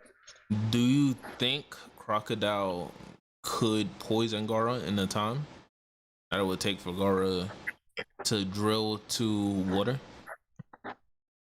Would Crocodile be able to poison Gar? And like, are you using in the Shippuden Gara too? Yeah, I give it into Shippuden Gara because in my eyes, I feel like with all the sand being around Gara and Crocodile being a Logia, Crocodile could easily move and move himself and operate around Gara freely. A lot of times mixing himself with the sand in his gourd or stuff like that. But then at the same time, to be fair, nope, he doesn't even have the tail beast anymore. But maybe his mom could repel like Crocodile from doing stuff like that. Then you're also forgetting Gara has access to gold sand too by that point. But Gar already yeah, that is true. I was gonna say Gar already proved that sand technically can be more superior, but I feel like Crocodile's an underdog in this fight. Gara has more of a chance to win, but Crocodile, if he's smart enough, he can make some strategic plays to pull off a win. But I don't think Crocodile's smart enough for that, so I would give it a Gara. I was about to say, and if he do mix himself with Gara sand, if Gara mixing that gold heavier sand, that could slow Crocodile down, fuck him up. That is true. So, was you about to say something? Where's Shamar? Everybody started dipping out. So, before we close out the pod, Joel, you have the best-selling manga of all time list? Yes. Is Baki anywhere on there? Baki anywhere? It's sad, bro. It's sad. So, all right, Baki. Damn, I'm at 30. No Baki. Damn. 45, 50. No Baki. Go ahead and just drop the list so I can put it on stream. Oh no, it's I had to copy and paste it. Okay. Yeah, it was. I had to put it in my notes. Nope, no Baki. But I will tell you this: it consisted of Shonen Jump, Jump Plus, Young Jump, Jump Square, Jump Giga, and V Jump. It's how many anime is it? It's the top 60 with a few honorable mentions. Well, a few honorable mentions is an understatement, but I'll run off the top 10 in this order: One Piece, Dragon Ball, Naruto, Slam Dunk, can't pronounce that, Demon Slayer, Bleach, JoJo, not gonna pronounce that, and JJK. Haikyuu dropped out. That's interesting. My Hero hit at number 11. Haikyuu is 16. Did Blue Lock drop out too? Yep, I'm looking for it right now. I'm about to say it's like 60 plus. So the time is 19. Yu Hakusho is 21. Tokyo Ghoul is 25. Yu-Gi-Oh is 27. Death Note is 33. One Punch Man is 34. Wow. I'm actually surprised One Punch Man is that low. Because One Punch Man was on pace to be in the top 20. Mm-hmm. Chainsaw Man. 3-month break. What you say, Joel? Chainsaw Man is 39. Hey, clap it up for Chainsaw Man. I'm surprised they made it that high up. I like Chainsaw Man, and I'm glad to see just small wins. It's good to see your name up there. And to top it off at 60 exactly is Dr. Stone. I don't understand the Dr. Stone hype. I dropped it after season 2, I think. Season 2. I dropped it after episode 3. I dropped that shit. I was in it. I'm not gonna say I wasn't a part of the hype train. I was in it, and then it just that nigga ain't smarter than Batman. I'm good. No, he not. He's smart in his verse, you know. Batman would have had them niggas with nanotech right now. So, final words for the pod out of everybody. Yeah, a solid pod, you know. Can't complain. Tef? Look out for the Sparking Zero tournament next weekend. I get to put Ruff in his place in front of everybody. I seen my money. What I will say, next week, along with the Sparking Zero tournament, be on the lookout for our pod. Put on our topics for a Sparking Zero review from us.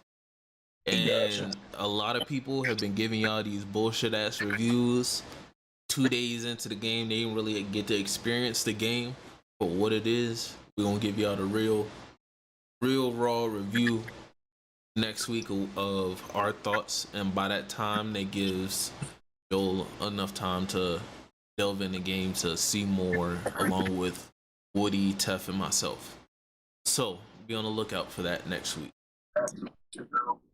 Along with Wednesday, be on the lookout because we're not gonna let it pass anymore. We will be doing our final 20 and our top 40 best characters in anime. With that, I appreciate y'all coming out, join the channel, give some of y'all time because I know it's important. Keep a lookout for us on TikTok. I'm still uploading videos on TikTok, and be on the lookout this week. I'll try to edit down a version of the Saturday stream for y'all, so y'all can content. Y'all can expect some of that earlier before I turn. Just to let people know they should be worried about Vidal. But yeah, have a wonderful week. I got 2 words for Vidal.